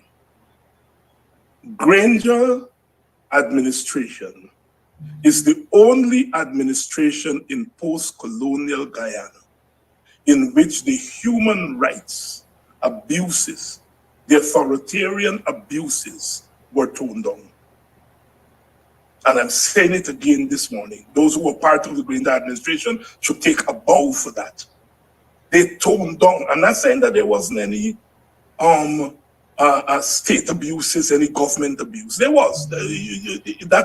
Invariably governments abuse their power. That is why in political science we say sometimes that, government is, some people think it's a necessary good, some people think it's an unnecessary good, and some people think that is a necessary bad. Because governments, by their very nature, they have power. A lot of power they dispose. And human beings, by our nature, when you give us plenty power, we use it. So when we're in charge of government with unlimited power, we use it. And so, yes, under Granger, the misuse of state power was decreased. And I am prepared to back that up with evidence. The misuse of state power was decreased. And so I'm answering your question about the PPP doing what they said the PNC did, and the PNC did fly flags over the appeal court, and in our day we opposed that, including the PPP. But the PPP that opposed the flying of flags on state buildings by the PNC is not the present PPP. It was the Dragon PPP that opposed that. This present PPP is not Dragon PPP. This present PPP is a bunch of rascals, political rascals. And their modus operandi is that if the PNC did it, then we are justified in doing it. And it's not bad when we do it. We are going to do the same thing that the PNC is doing. We are not bad because, as I said, the PPP believes in manifest destiny. They believe that their group and their party were sent by God to govern over the rest of us. And so even when they do the bad things that we would have done, they are justified because they are inherently good and the rest of us are inherently bad. So the PNC is inherently bad. You heard Jack Dio. He said last week, the PNC governs by fear. It instills fear in its supporters. And then he said, we also use fear, but our fear is fear of rigged elections. And he justified the PPP's fear. So if you're saying both sides do bad things, but one side, bad, is unjustified and our side, bad, is justified, you're saying then that our value systems are different. The value system you put on the PNC people, black people, is different than the value system you put on PPP people, Indian people. And that's why they will kill me if they get a chance, because I am not going to sit around like the PNC people and talk foolishness. I'm going to tell them the reason behind what you're doing is that you do not believe that black people are quality human beings. That is the only reason you can justify doing the same thing that the PNC did and say that you doing it is different from they doing it. Even on the Dragon, they said the 1980 Constitution, what they call the Burnham Constitution, is not bad. They never said that we and the WP and them a big fight over it. Because the WPA said the Constitution was bad. Dragon PPP said the Constitution wasn't bad. His Burnham was bad. And that is why they've kept the Constitution, most of it, up to today. They honestly believe that they are more, they're a higher quality of human beings than black people. And so therefore, when they do bad things, they're ordained by God to do it, and the rest of us, black people, are ordained by the devil. That is why they can rig the hell out of the 2020 election, and then watch us in the face and tell us that we rig election or attempt to rig election. Let it go to hell. A bunch of racist rascals. And that is where we have to put them. We have to send them to the political hell. Thank you. You differentiated the PPPs as in Jargon PPP and this bunch of hustlers. I noticed coming out of the Congress, what people might say the Jargonites didn't fare well in those managed elections. Have the Jargonites been annihilated from the party? Long time. It was just formalized. I see I think it's the Kaito News this morning, as in the talk off, left off, they said the death is announced, the burial of Jagan. Oh yes, they've moved on from Jagan a long time. They've now formalized it. They have moved on from Jagan a lot. Things come into being and things go out of being. Jagan is gone. And look, under normal circumstances, one should not quarrel with that. Because, things come into being and things go out of being. There are principles one holds very strongly to at a certain point. And then as conditions change, one has to pivot and adjust the condition. And so nothing is wrong in moving on. That is why we as political people have to always keep adjusting ourselves to changes. And the world that Jagan confronted, that world has moved on. And so in many regards, yes, one should not quarrel if the party has modified its approach to the world. But this is not a modification of Jagan's philosophy and Jagan's practice. That's not a modification. This is a burial of Jagan's philosophy. This is the burial of Jagan's philosophy. And that is what you are seeing. It's not an adjustment. Taking Jagan's philosophy, taking Jagan's praxis, and adjust it to all parties have to adjust to the new environment. But the PPP is not adjusting. They have thrown away everything that Jagan stood for. And then they would look at people like me and say, Rodney, and look, you all throw away everything that Rodney stood for. How do they know that? Oh, you all joined with the PNC. Damn fools. Rascals.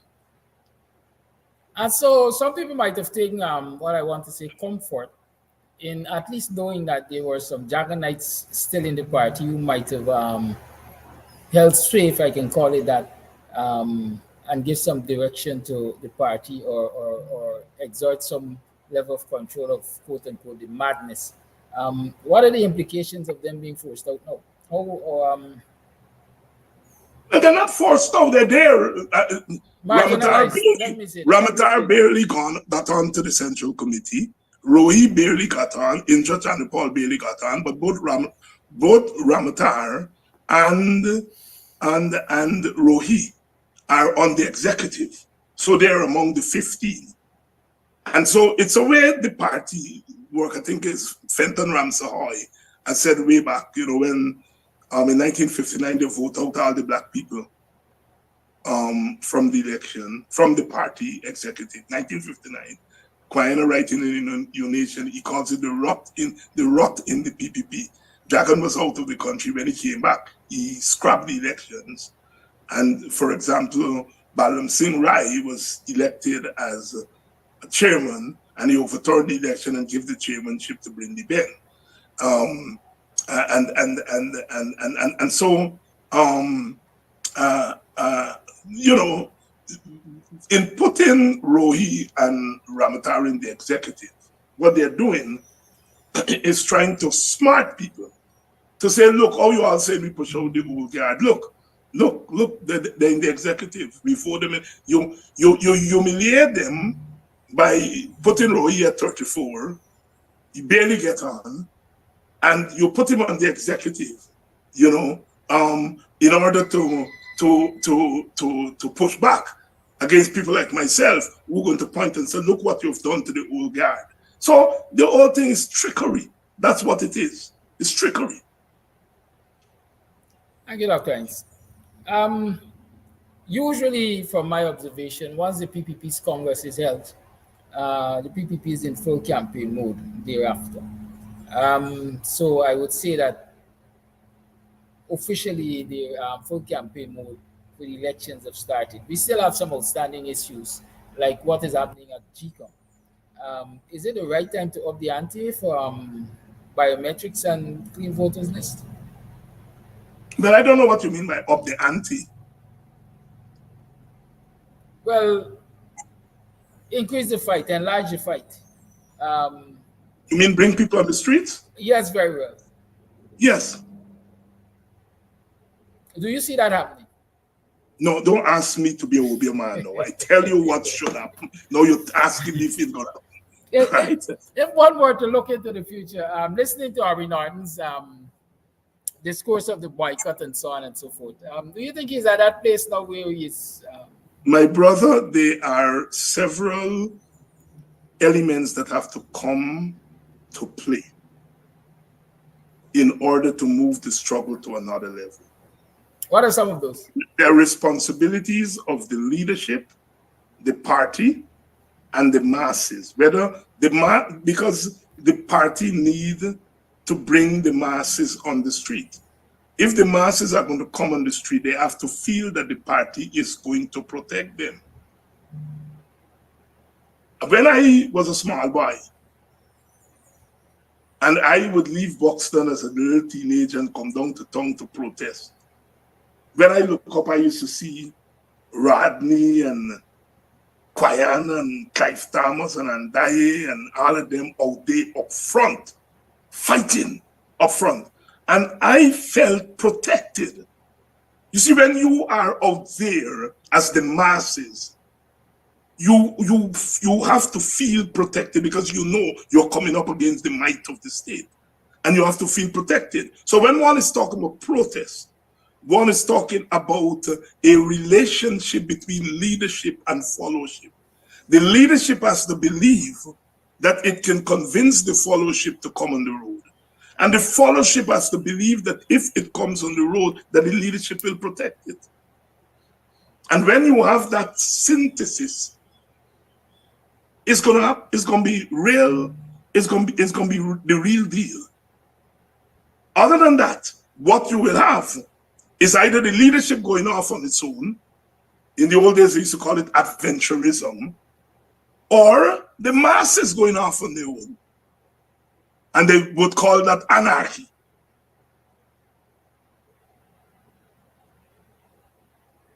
But either way, whether the leadership and the followership come together and move the struggle, or the leadership go off on its own, or the masses go off on its own, the time is nigh.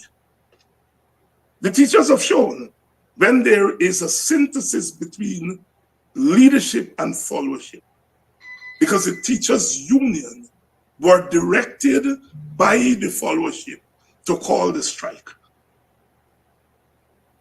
So the teachers knew, the teachers' union knew that it had the backing of its members. And the members, when they look at the militancy of a Coretta McDonald, they know that at least part of the leadership of the teachers union, it was out there to protect them. People say Coretta crazy, she the stock will come to she mouth, but sometimes you have to talk tough in order to give your followers confidence. And what Coretta McDonald does is that she gives her followers confidence that she's out there and she's going to protect them. Call she crazy, call she, thing, she's playing an essential role in bringing the two elements of a mass struggle together. That is the leadership and the followership. The followership has to have confidence that the leadership is going to be out there protecting them, and the leadership has to have things that the followership is going to be out there following them. And the teachers have shown when that synthesis comes together, what can happen. So I'm talking here struggle, and the art of struggle, and the science of struggle, and the spirit of struggle. I'm not looking into a crystal ball, as you tend to want me to do sometimes. You mean well, but And so that we have gone, we're talking about the teachers. A lot of people are complaining or highlighting the fact that the PPP displayed some level of crassness at the very Congress. Apart from Ali trying to imitate the Michael Jacksons of the world and so on, we saw that skit that really was in poor taste, mocking the teachers' strike, and considering the fact that up until now the government has not really shown any inclination of willingness to return to the table as a form of collective bargaining with the teachers. The teachers have decided that they're going to go back on the streets as of Thursday. You think that skit has any has contributed to that decision, or it was no, the teachers took that decision a long time ago. No skit should send you on the road. The general council instructed the leadership of the union, and they said since about 3 or 4 weeks ago that they're going back on strike, and they did what they needed to do. They wrote the government has not responded. The government finally said at its Congress that it is not going to negotiate with them from 2019. It's only from 2024. So they've slammed the door in their faces, and the teachers are on good grounds. Should there be any change in strategy from the last strike to this one? No, I don't. I'm not going to go there, Brother Kedapi. If I think there should be a change of strategy, I'm going to call my friends in the leadership of the teachers union and tell them. I won't do it on a program. Thank you. It's now 7 minutes past the 8 o'clock hour. I see a lot of people have been trying to say something. The phone has been going off. The messages have been coming in, and so let's turn to. I see a voice note here. Let's hear what it has to say. Good morning to Dr. Hines and Dr. Kadaki. Dr. Hines, I want to ask you a few questions. Do you think the PPP would call a snap election before the constitution reform is enacted? And what do you think constitution reform would have on the DPP and the voters list? Thank you. I don't think there will be constitution reform, any meaningful constitutional reform. I'm very glad that they set up the committee, but I think they're going to go through the motions because the committee is stacked with PPP people to ensure that there are no meaningful reform. I think if I can go into the PPP's head, they will want to go to the election saying that they did constitutional reform. In that regard, I don't think they will call an election before the committee does its work. And here is why I'm saying that. I could be wrong, because in politics, political parties do what they got to do to survive. All right? I think the constitutional reform is not for us, Guyanese. It's not for the people in Guyana. It's for the external forces. It's for the Americans and the Canadians and the other forces out there. They're going through the motions of constitutional reform to satisfy them. Because remember, it's the United Nations, the Americans, and so on who are saying, look, we don't have a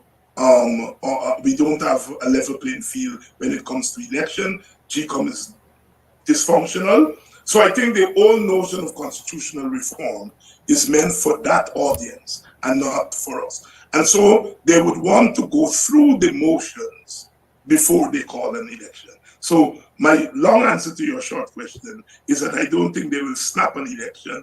They will at least make sure they go through the constitutional reform. They may concede to some small things without a fight. They will concede to big things. If we go on the road and close down the country, then they will have to come to the table and talk real constitutional reform. But if there is no upsurge, they're going to give some little small things. They may give biometrics, but they may give a watered down biometrics, and so on. They will play games with the constitutional reform. Because remember, it is not meant for us. It is meant for the external forces.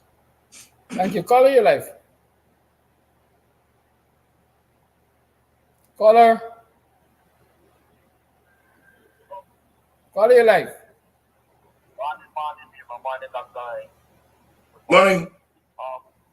Sometimes, concerning the last two that they had for the country, that was a real touching one.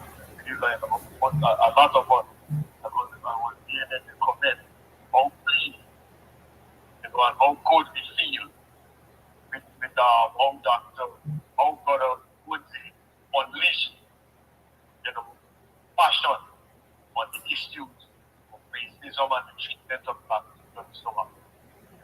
And coming back to this morning now, listening you speak and clearing up of like the Brother Gaddafi asked concerning the leadership in like a strike or let's say a protest concerning the important list and biometrics.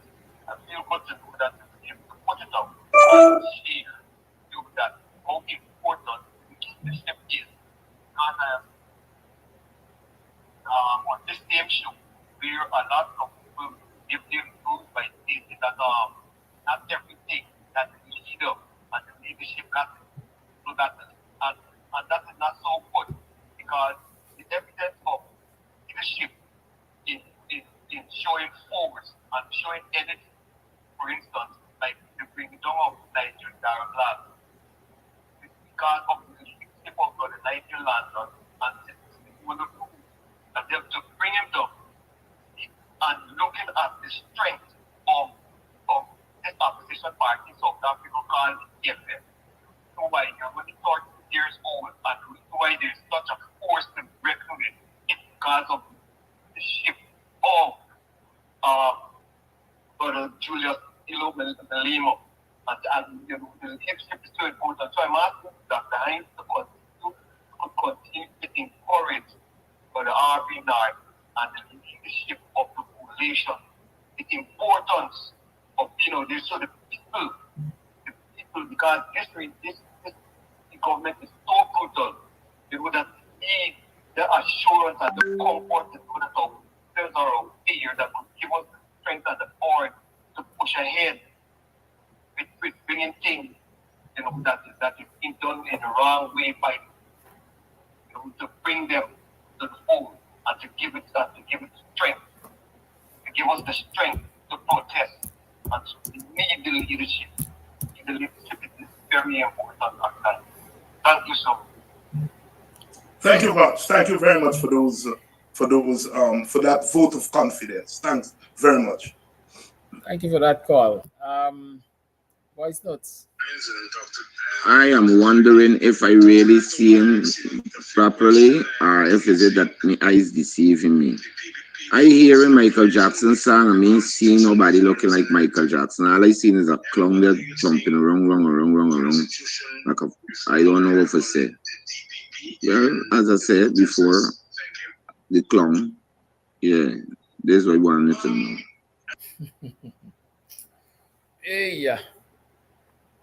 Well, Yes. Brother Kadaki said that he was imitating Michael Jackson, and that's what he was doing. Some of us don't have to imitate Michael Jackson. Some of us come from the seed of Michael Jackson. I say no more.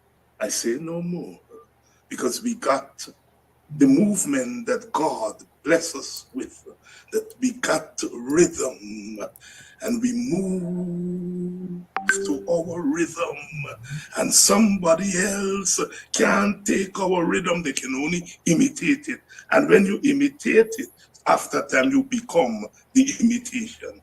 I say no more. They don't even come close. I got moves and rhythm. Born with it. Born with it. Good morning, good morning, Dr. Hines. Good morning to all the great listeners. Dr. Hines, you showed yesterday the program talking about the government refusing to one of the last options dealing with the situation the government situation, and the government is refusing to engage the government in an arbitration, which is mandated in the Constitution. Seeing that this is the case, let's say, for instance, if they continue to refuse to engage the union in some American arbitrations, like I said, that is mandated, and they control the executive branch of force, they control the legislative branch by 1 or 2% and everything, and by a certain degree they have serious influence over the judicial branch. I think in this case, this is just my thought, that because there's nowhere to go. I think in this case, I think that the military should come into question here. The military should be standing up here. And I understand that the head of the military is to stand with the person who might put that person in place, that person will be liar to death. But the other senior officers in the military who I think should stand up, and first thing they should displace that chief of staff and take over the military and call for a real arbitration to all the stakeholders involved here. The state organization, the cultural organization, the political parties, and all these people, and even invite some overseas observers just to observe. And also they should put into that we should have deal with our election machinery. They have a clean vote list and the biometric and so on, because it sits unfair and so on. So I do think that the military should step in line here and do some action. And this is just my view. This is not your view, because it's not saying, I don't want people to think that on your program that they're calling for military coup or anything like that. That's not the case. That's just my view.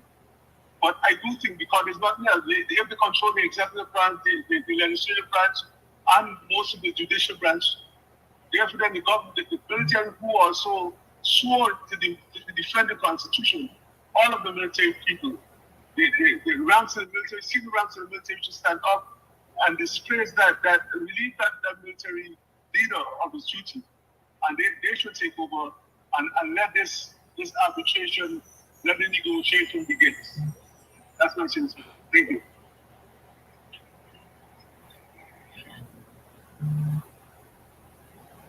Comment there, friends? Yes, I think the caller has raised the elephant in the room.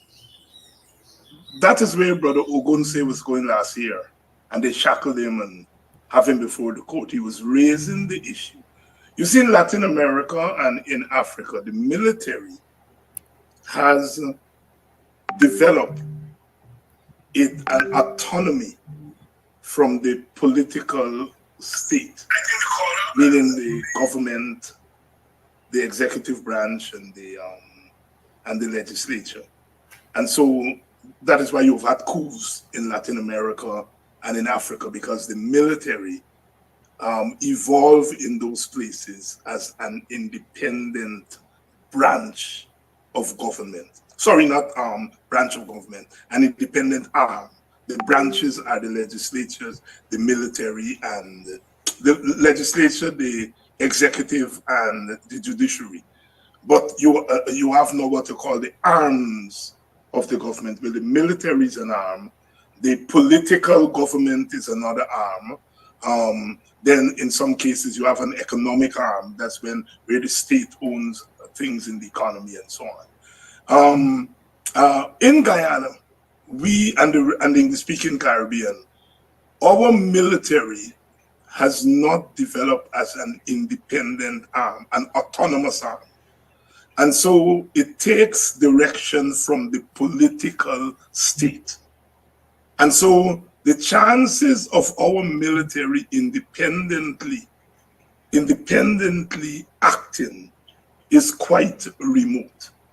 But if that were to be happen, that is what Ogunse was saying, that if the military took an autonomous position and says, look, the political government is acting against the Constitution and intervenes, as Ogunse put it, the matter will be over in days. And that is why they move on Ogunse like that, because as this call is saying, is hitting the nail on the head.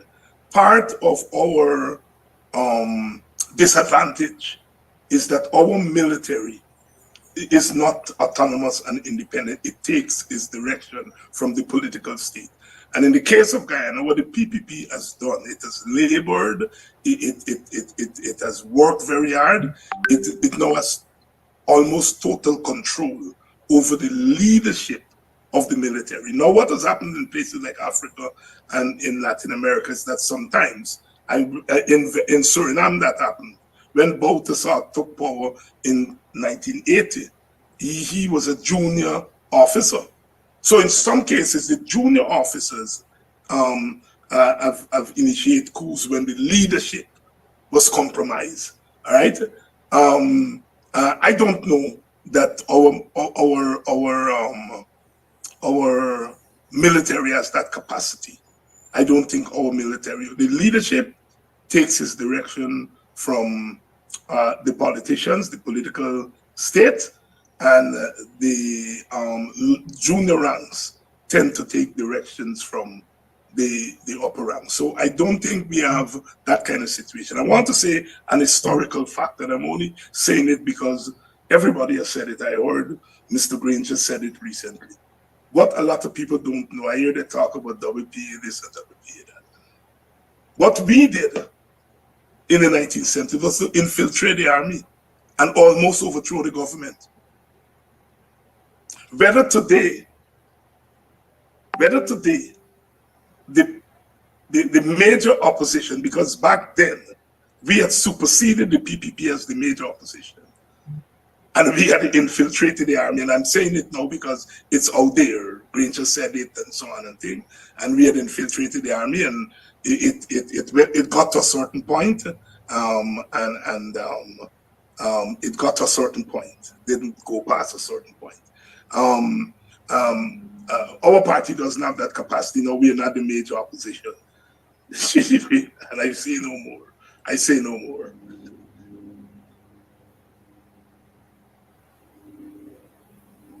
Thank you. But the caller has raised a fundamental point. Call it right. Yes, good morning to you, Mr. David. Welcome back. Good morning to you, Mr. Amsterdam, and all my black brothers and sisters in Guyana. I thank God that I live for air. A black brother joined with me this morning and called for the army to do something.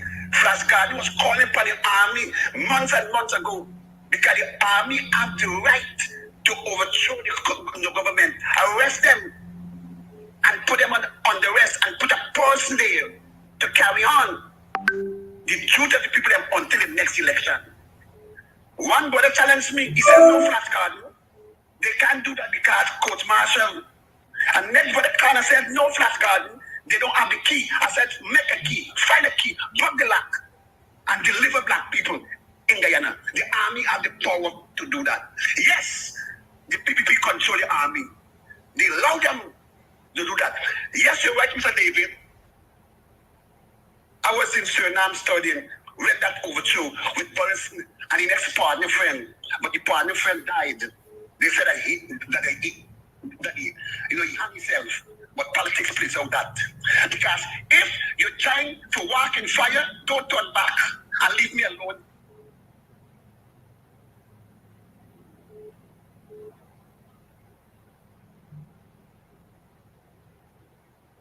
Seems we have lost Flash Gordon. Calling your life. Pleasant to mind you, Brother Kajaki, and to your guest, Brother David Hines. I want to give some kudos to Brother Hines on his recent launch of his cricket program. Right? I want to say big time, but I never knew David Hines was such an ardent cricket fan. I never know he had so much knowledge in the game of cricket dating back from the 50s and the 60s. And I truly enjoy his presentation of the last weekend, and I hope that he continues because I really and truly enjoy it because that was so lovely. I have known David Hines as a political activist, but I was taken aback to I hear he overpassing now and then. I hear he mention one, two things about cricket, but the way you dived over the last weekend, I must pay my serious respect to him. I'm a serious cricket man coming from a political background. I have a small contribution to make. I think the political opposition some people are making too much of the PP Congress. Now, the PP at the Congress is their party business. Certain things went on. I think the teacher's state was too distasteful and disrespectful. People can comment on that. But all in all, the art of the Congress, I don't think PP are making too much of their Congress, too much of the serious business to discuss and they diving into the people party business. I don't think the opposition should be so much into the people business when the president dancing and they dance and all. Their business. They think we shouldn't dive in so deep into their everybody know who the PP is and so forth and so forth. The issue over the keeping of the Congress at the convention center, I think we used to do too much of crying and creaking. I think that has been our major problem. There was too much of crying and creaking instead of looking for solution. Like I was a PNC, or I was in the PNC leadership. I have a Congress coming up. I would have penned a nice three-line letter to the people responsible for the Congress and asked to host my Congress at the convention center. They know I would have fight that battle.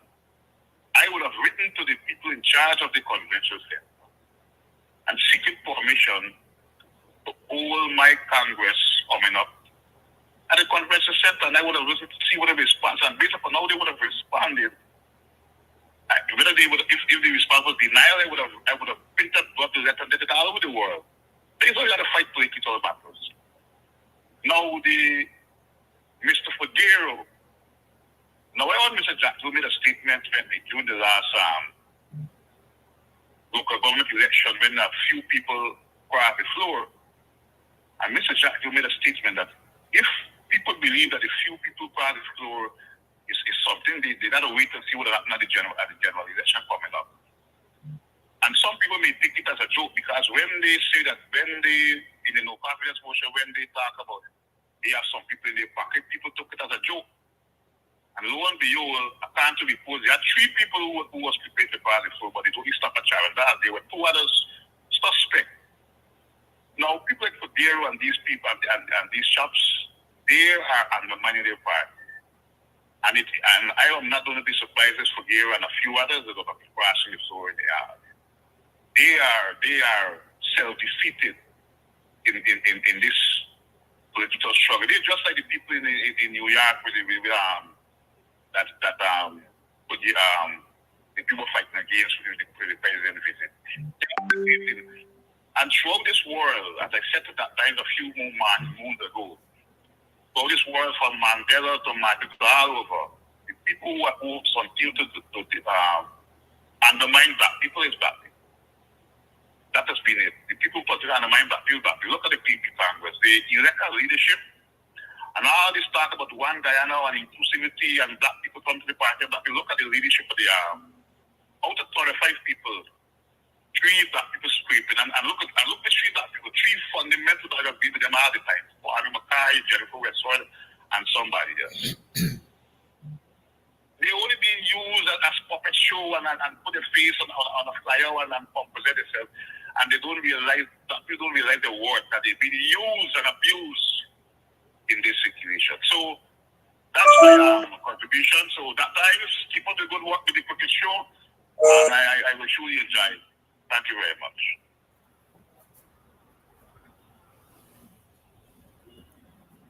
Thank you for your call. Let me take a break. We have some bills to pay. We have to let you know what's happening. So let's take a break on that.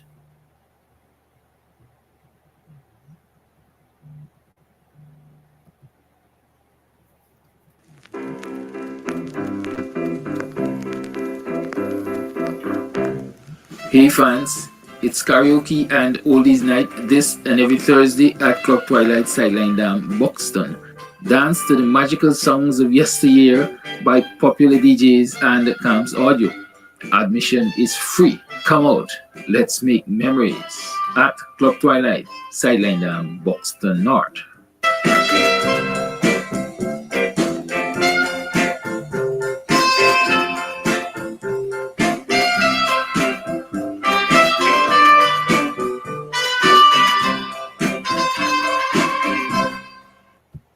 You can get meat anywhere, but for the best cuts of chicken, beef, pork, mutton, and lots more, check out T and W Harris Butcher Shop, located in the East Ramvelt Market Meat section.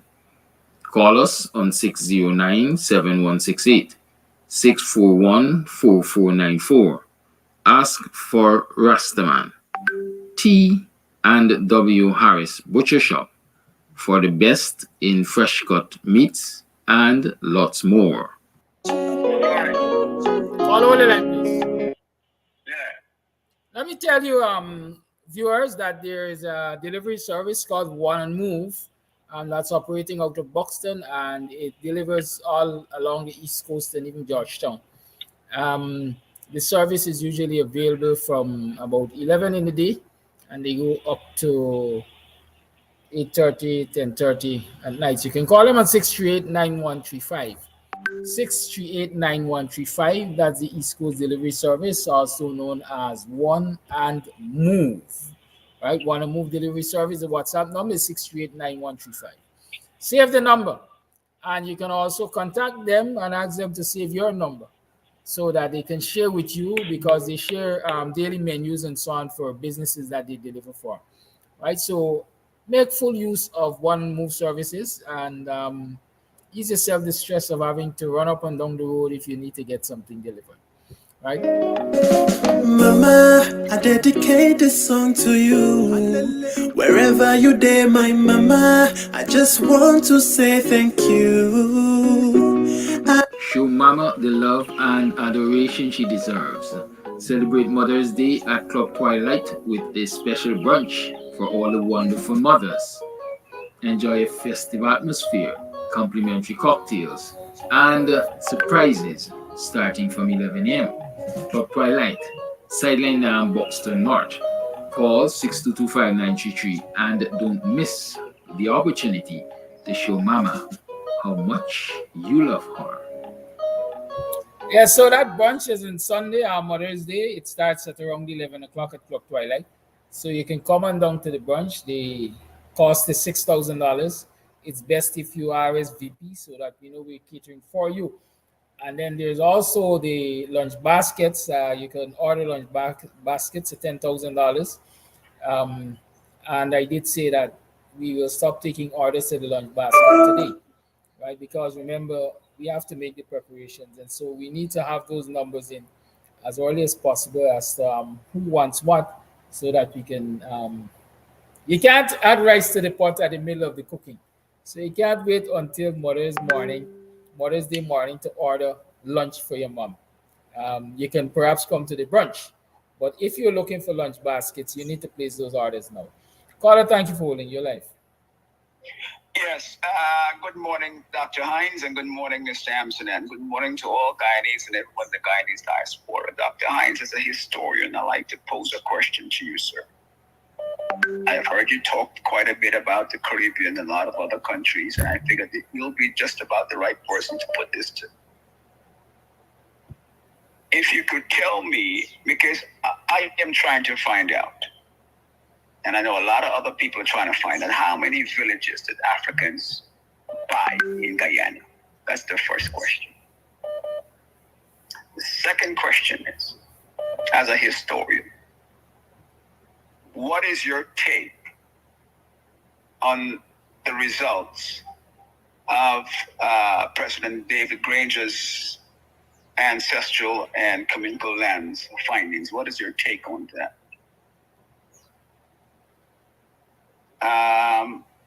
And if you have, thirdly, if it's possible from an academic standpoint, can you assist us in getting in touch with the results, the findings of President Granger's COI on ancestral lands? Those are the three that I would like for you to at least touch on. Thank you, sir. On the question of the number of villages, I've been asking that question myself, and I think the historians don't have a precise figure on how many villages, and because some of the villages were brought in the traditional way, Victoria and Buxton and so forth. But there were also some small proprietorship villages, and so it's very difficult. And I have asked historians who are specialized in the village movement, and they have not been able to give a precise figure. I have heard numbers that go up to as many as 200. That seems to be quite high in terms of how many villages were bought. I think people can count how many villages there are today, but it is not going to be the same as how many were actually bought. Villages were, for example, amalgamated. So my village is really Buxton Friendship. They were they were bought as two separate entities, and then merged together as a village. So you have instances like that. But historians have not been able to give me a direct figure on how many were actually bought. But I will pursue that question. I will pursue that question because there are a couple of people who are specialized in the village movement. I'll make sure that I ask. I think Brother U.C. Guyana had once asked him, and I can't remember what, but he is probably the person who I think can give us a kind of ballpark figure, and I promise to find out from him. In terms of the commission of inquiry into the ancestral land, it was a laudable effort by Brother Granger, but I think like a lot of other things, that became the victim of the one-term syndrome, in that the coalition was kicked out of office. And so although the commission met, it presented its findings, I don't think the government had a chance, because if you remember, the no confidence motion occurred in 2018, December. So it meant the government was in office from May 2015. So it was 3.5 years or thereabout. And so the findings of the commission really became the victim of that truncated term by the government, because I am convinced that my sense of David Granger, that was one of the things that he would have acted on. I think so. As I said, the whole Ipadaji initiative was Granger when he came to speak at Coffee 250 annual State of the Union conference. We didn't lobby him on the government adopting the United Nations year of decade of the people of African descent. We didn't. He came to give the feature address, and he scolded us because he said the decade had gone like 3 or 4 years and that we hadn't done anything.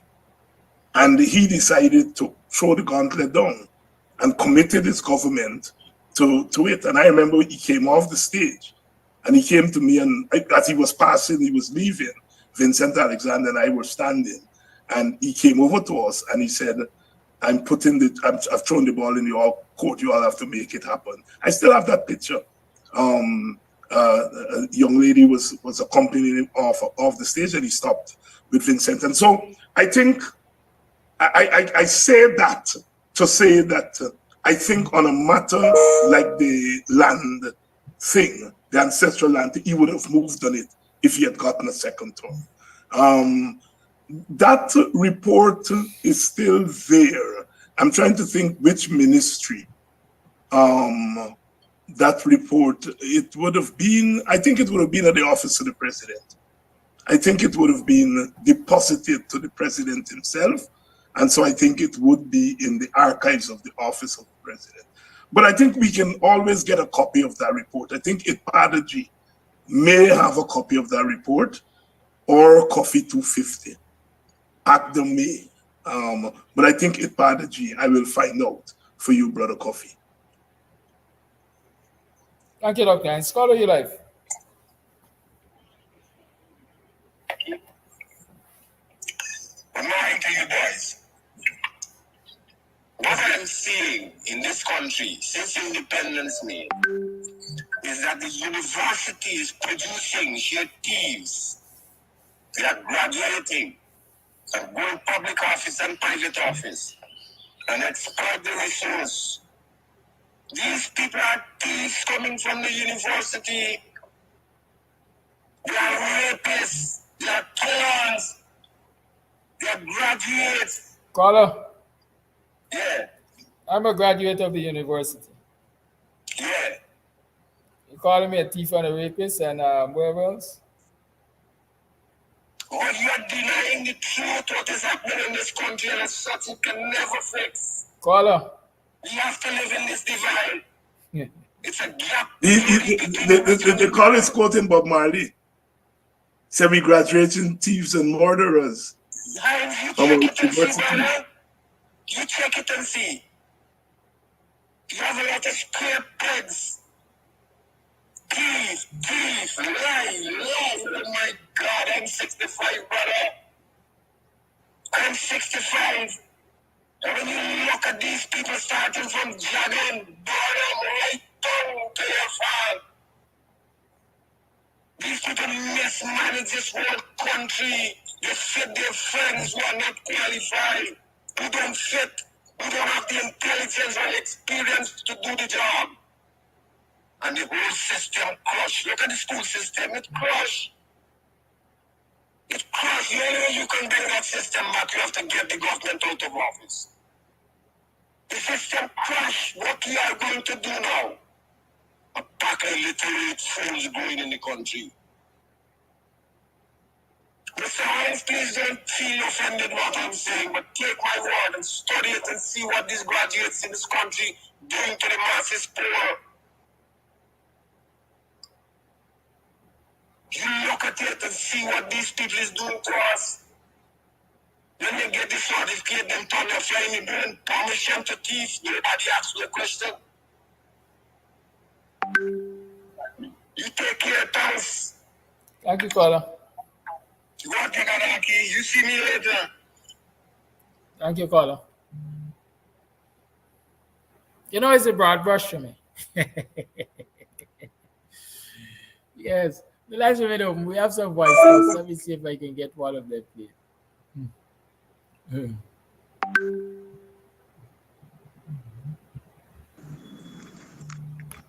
A blessed good morning to you, Mr. Kadaki. And a blessed good morning to you, Mr. Hines, and the rest of the Guyanese nation. Those who are in and out of the diaspora, God bless your program, my brother. God bless us all. Mr. Hines, you're totally correct. Mr. Kadaki, y'all only got air for air for grow upon or we're at. Y'all got wisdom and y'all brains. Y'all are very intelligent. What Mr. Hines said about the army is totally truth. It's totally in order. And for example, when you're in the military, this is how they teach us and this is how they had brought us up. Smite the shepherd and the flock go astray. You always got to answer to your superior. And if you got a question, you ask question after and these kind of things, but obedient first. And they will, but what Flash saying is so true that what Mr. is saying. The army has enough power to get any government out of position if they get unity in the army. If some of the leaders, some of the air in the army stand up and unite, and that's how it's happened. But what the PP government do, they hijack all the air of the militaries them. If you can see the police and as well as the soldiers, and they kidnap them, and now with their exact mobile money, they can bribing them off their position.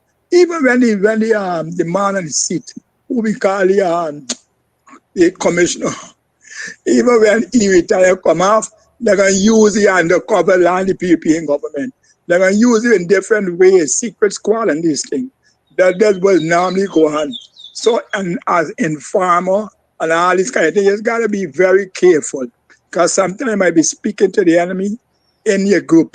And that's where you got to be careful. The next thing, they're pulling upon you and they put you before the code and all this thing. So it's a very, very peculiar thing. But indeed, what Flash saying, the army has that power and they could do that. But they don't have the unity because the invasion of the PPP government. However, I want to ask Mr. Anand a question. So how you feel? I address your sorry, because you always teaching, you say it's chachi, yes, this. How you feel what your own party have done to you? How you feel? Everything you want to CCJ, against the teachers them, against the exile mobile deal, against this nation. Now your own party embarrass you and disgrace you. You've been disgraced while the more disgrace stamp in your face from your own party. Can you just imagine what speech you get? 9. Can you imagine? It's amazing Dharam Lal beat you, but do all this nastiness and not even resign and come back and stand there and beat you out. Can you imagine what I'm saying? Even Mr. Mackay, well, Julian this beat you out. All of them what we want for this backdoor kicking and all of them man and we want for leg girl and do all this nasty thing. It goes to show what kind of party you're in and you're a member of. I'm going to advise you if you want a position, join the LGBT, get a tea back and go and protest. Go to the CCJ with a tea back and let us see how you're being treated. And you can get a position, they can take you back. Because that's what this government is, a wicked, evil, vindictive government. And they're glad you realize and I hope you come to your sense. Anyhow, you get what you deserve. And many more of them and they can get it. Can you imagine Darmlal beat you up? Kwame beat you up? What a shame and disgrace, Mr. Anandalal. Or you still want to go say it's constitution? You want to work on the constitution for the LGBTQ? Go and work on it. Go now. Put on your tea back and go have a blessed day, man. Have a blessed day. Have a blessed day, guys. Mr. Kadaki, God bless you. Mr. Ein, God bless you. Let me so you can take them now. In your face. Advice not for the win. That's the wisdom of the folk there, boy. I say, I laugh till I cry. The wisdom of the folk. You can't beat the folk wisdom.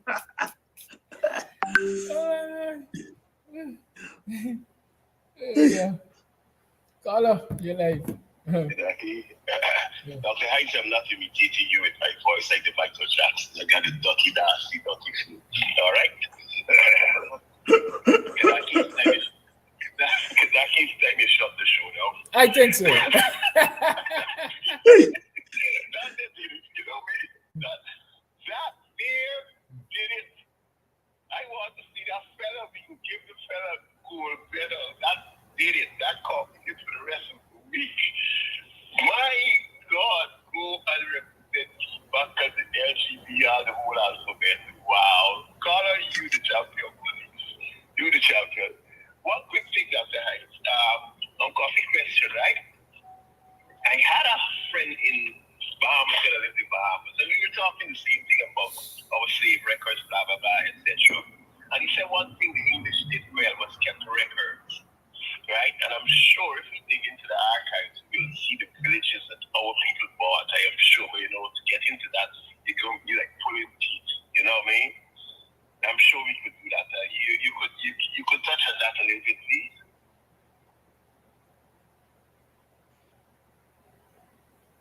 Thank you, caller. The last part I missed. It basically is asking if you can comment on that the possibilities we can find all the records in the archives of the Brits. Yeah. Walter Roddy, for example, spent a lot of time in the Dutch archives and was able to get a lot of information there.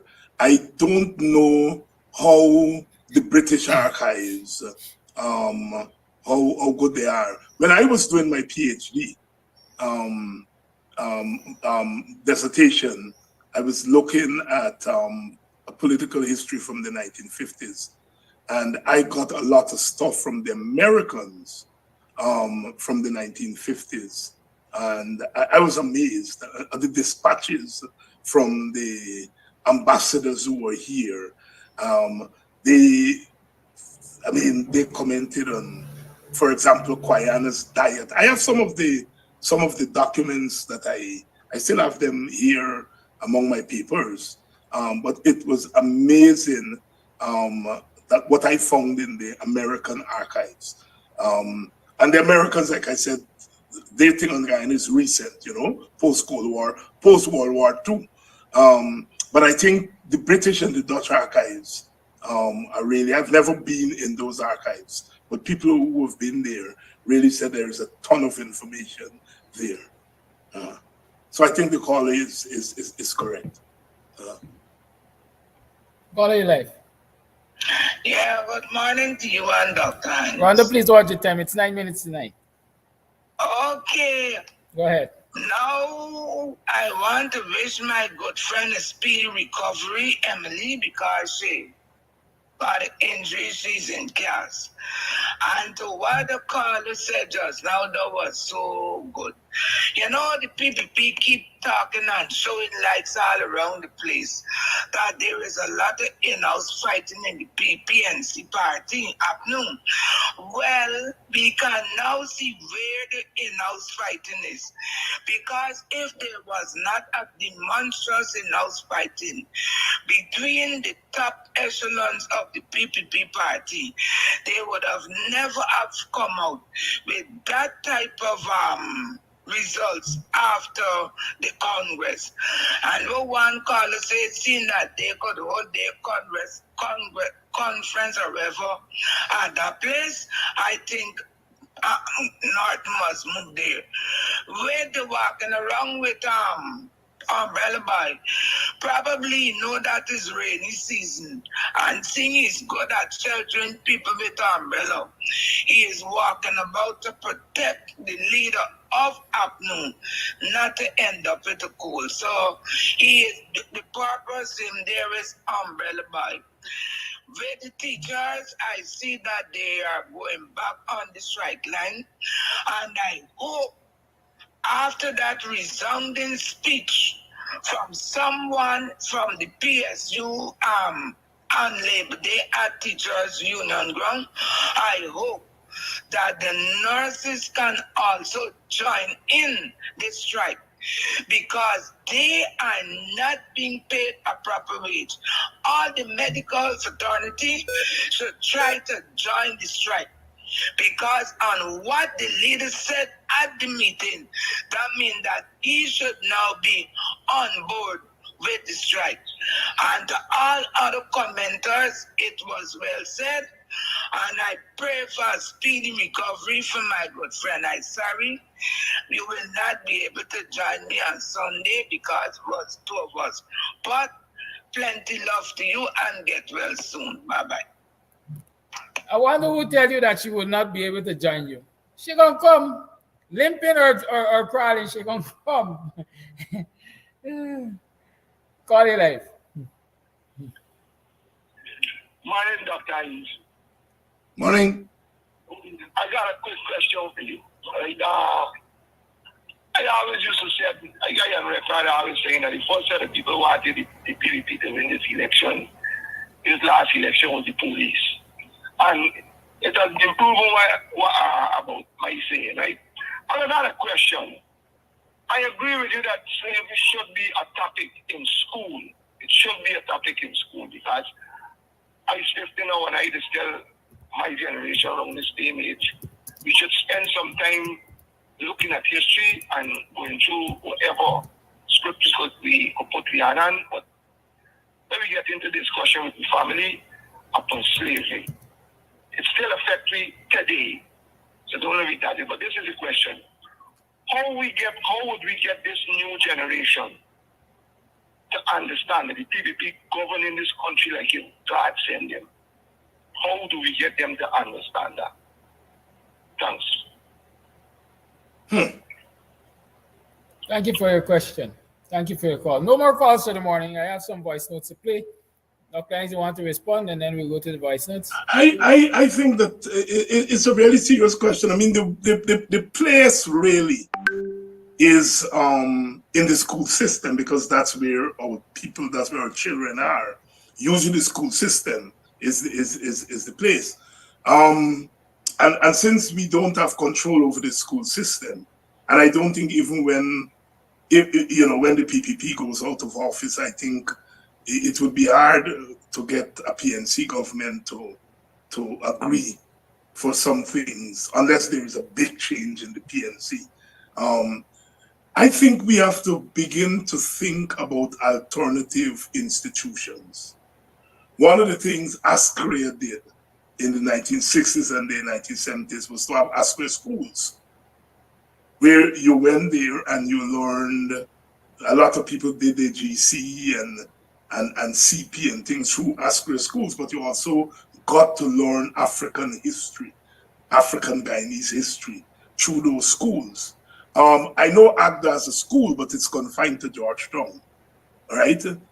So I think it's something the Black organization should put on their agenda. Ipadaji has some night schools.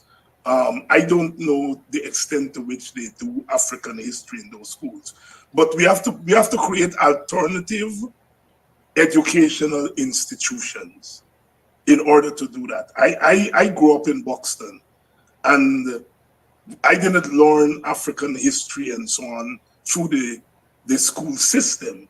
I learned that at County High School and so on, because we had alternative institutions in the village. When it was emancipation time, we would go into the schools from as early as March. Members of the 1st of August movement, we would go into the schools and give lectures on emancipation and Black history and so forth. And there were a couple of teachers who would, find ways to teach African history in the schools, but a lot of it was done alternatively. So I think it's something that we can put to the Black organizations in setting up, African schools. And now we have internet, we have online, and we can do online classes. I know Sister Hazel Wolford had run a couple of classes through our historical society. But we need more of that. That's the only way. It's through the education system. And like I said, the formal system is not going to do it. So we have to find alternative learning systems. If I may add to that, I always argue that as we know, the child's first teacher is in the home, the parents.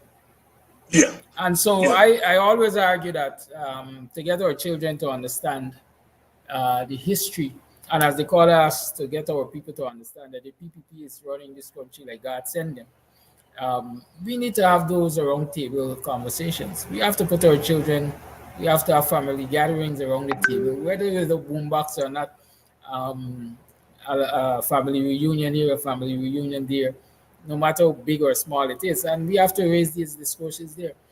A lot of our people are, especially the now generation, if I can say, are quick to tell you, I ain't in politics, I don't follow politics, I ain't interested in politics. We have to have those table discussions, as we might want to say, bottom-house discussions.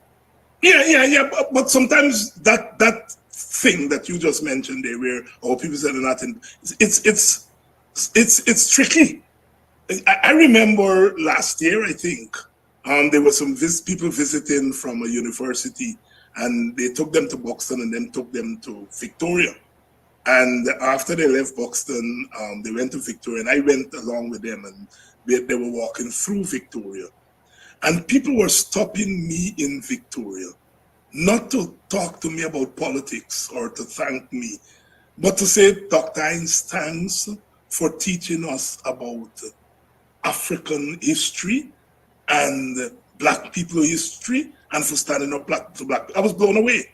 I was blown away. They were not talking to me about politics. They were talking to me about African history. So sometimes and a lot of them are young people. And I remember telling you last year, Emancipation, I went to Belladrum and we stopped the neighboring village, El Dorado, and there were young people there, and we stopped at the shop and they were playing dominoes and cards, and they weren't paying us any mind and thing. And I think the proprietor said to them, come on, you all young people, look, they got people coming that you all should know. And they were reluctant to get up from playing the domino. They eventually got up. And when they got up, there's all this man here. This man is then the morning program. And the man from Buxton and the morning program, the man out of order, they were referring to you. And they could repeat what was taking place on this program in the morning. And these were little boys in the early 20s. And so sometimes sometimes when you hear them, they say that because a lot of times they don't want you to bother them, right? But a lot of them, a lot of young people are really picking up information. I tell you about going down at the back of our village there. I went to a funeral of a young man last year there. First of all, I didn't know that there were so many young people I in my village at the back there. And I was like, well, where they fit in? Because to me, they ain't got enough house for the number of young people that I see there. And I was amazed at what they were saying to me. First of all, amazed that they recognized me. And I should not have been, but they recognized me. And there was one little girl there, somebody was saying, you know the man? The man is an APNU man. And one said, no, he's WPA, not APNU. And so sometimes the young people can fool you. They are listening. And I think what the call is asking is how in a structured way we can keep their attention. But don't underestimate that they're hearing things. They just have a kind of way in which they push you off sometimes because, they may feel that you're imposing on them too much, but they're not totally out of it. I can tell you that from walking about that country. Thank you, Dr. Hines. All right, we have some voice notes that we should, I would like to try to play out, and so that we can bring the program to an end. Let me see.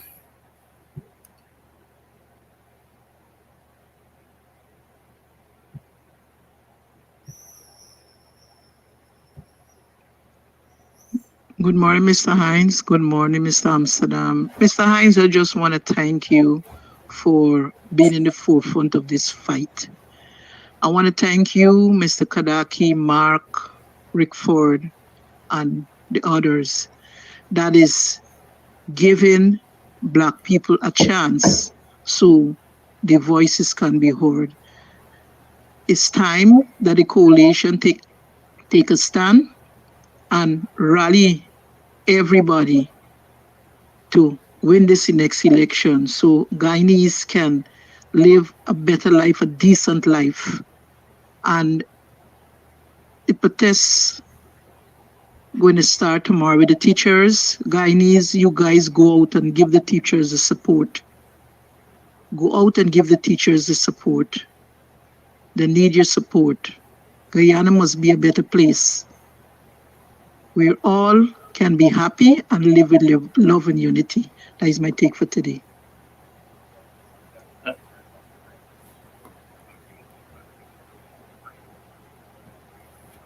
This voice note is very low. Why?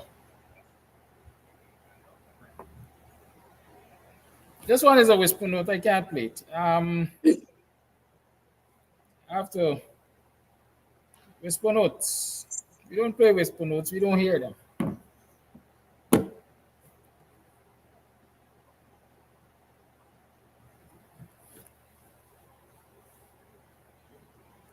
Like these voice notes don't want to be played, man. Mm-hmm. All right, let's see. I'll try again. Let's go again.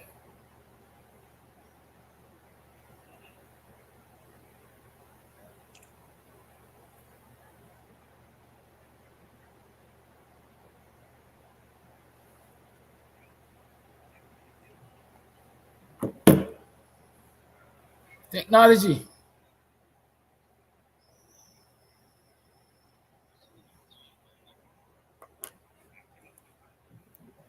Not helping. Let me try this one.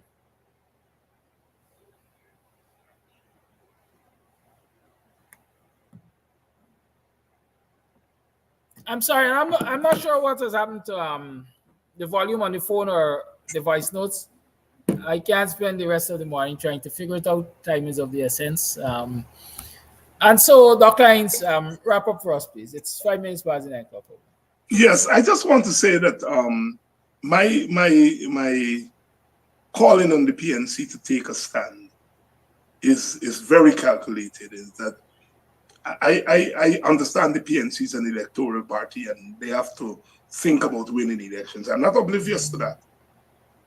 My argument is that it can't be winning an election at the expense of Black people's lives.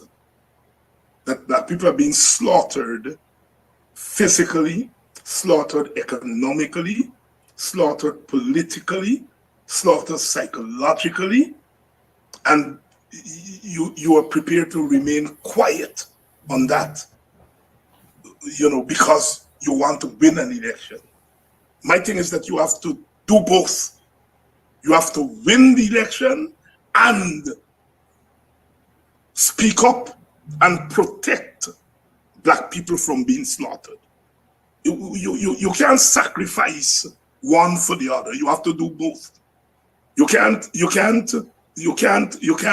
just want to, because Black people gotta go and vote for you. And if they're killing me out, if they're killing our people out psychologically, on election day our people will not go out and vote. They're not going to have time with us because they're going to say, I ain't get time, you are there on stupidness. So my thing with the PNC is I'm not oblivious. We have to win an election to get these people out. I am aware of that. And I myself will be part of that. So long as the situation is correct, I'll be part of that election campaign. But I am not prepared to sacrifice the lives of African people in Guyana just to win an election, because I think at the end of the day, we will lose corn and husk. And so I just want to make it very clear. And I want to say to some of the young brothers, I see Brother Jermaine wrote a letter in today's paper, and I commend him for today's letter.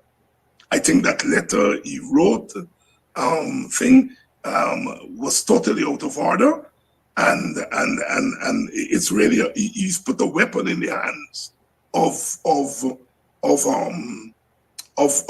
other side. The PNC, the PPP, sorry, continues to slaughter me because I call some of the comrades in the PNC slave catchers, and I stand by that. I call them slave catchers to prevent others from catching slaves. Those who went out and were attempting to catch slaves, I had to stop them in their tracks so that others didn't go out there.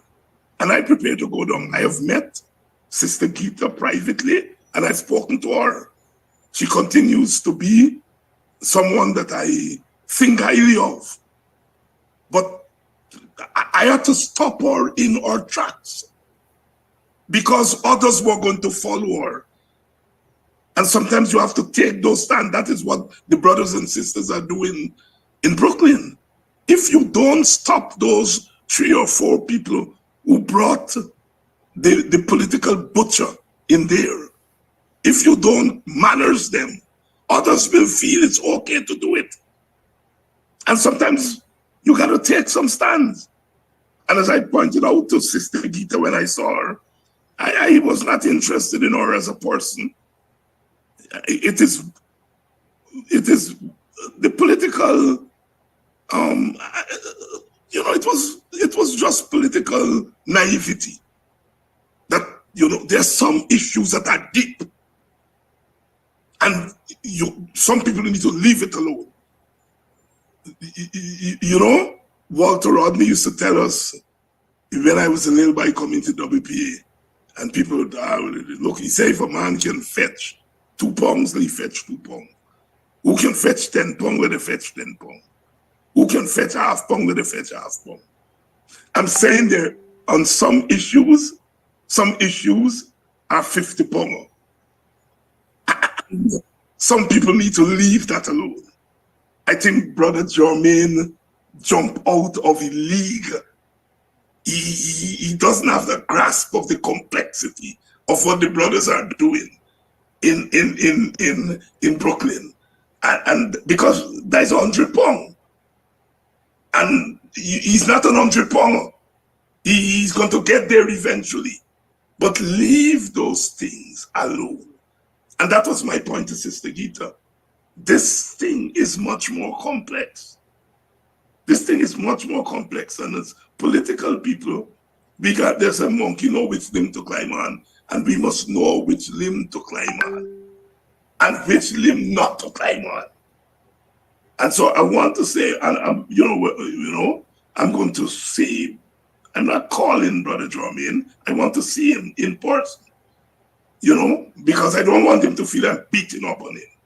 I'm just saying to him, because you see people already speculating whether he's going over to the PPP. See, this is what happens in politics. Sometimes you have to know when it's not your story, turn your mouth the other way. Let other people, as I said, when you look on a shelf long time, you go in a rum shop. When the people put their rum on the thing, they never put quarter with half. And they never put half in large bottle. You know what I mean? They were very clear with the flat here and the half here and thing. And there's some things that are left to others to deal with. I just want to make those points in closing.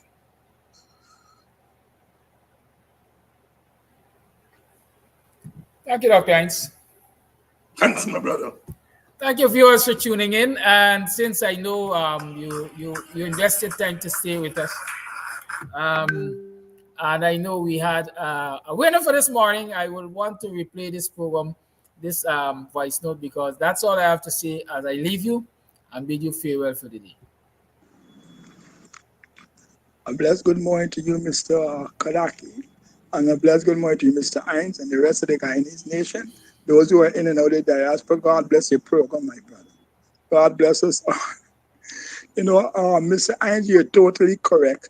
Mr. Kadaki, y'all only got air for grow up on or where at. Y'all got wisdom and y'all brains. Y'all are very intelligent. What Mr. Hines said about the army is totally truth. It's totally in order. And for example, when you're in the military, this is how they teach us and this is how they had brought us up. Smite the shepherd and the flock go astray. You always got to answer to your superior. And if you got a question, you ask question after and these kind of things, but obedient first. And then what Flash saying is so true that what Mr. is saying. The army has enough power to get any government out of position if they get unity in the army. If some of the leaders, some of the air in the army stand up and unite, and that's how it's happened. But what the PP government do, they hijack all the air of the militaries then, if you can see the police and as well as the soldiers, and they kidnap them, and now with their mobile money, they can bribing them off in their position. Even when the man on the seat, who we call the commissioner, even when he retire come off, they're going to use the undercover land, the PP in government. They're going to use it in different ways, secret squad and this thing. That will normally go on. So, and as informer and all this kind of thing, you got to be very careful because sometimes you might be speaking to the enemy in your group. And that's where you gotta be careful. The next thing, they're pulling upon you and they put you before the court and all this thing. So it's a very, very peculiar thing. But indeed, what Flash saying, the army has that power and they could do that. But they don't have the unity because the invasion of the PPP government. However, I want to ask Mr. Anand a question. So how you feel? I address your sorrow. Because you're always teaching, you say it's chachi, yes, this. How you feel what your own party have done to you? How you feel? Everything you went to CCJ, against the teachers them, against the exile mobile deal, against this nation. Now your own party embarrass you and disgrace you. You've been disgraced while the more disgrace stamp in your face from your own party. Can you just imagine what space you get? 9. Can you imagine? It's amazing Dharam Lal beat you, but do all this nastiness and not even resign and come back and stand there and beat you out. Can you imagine what I'm saying? Even Mr. Mackay, well, Julian just beat you out.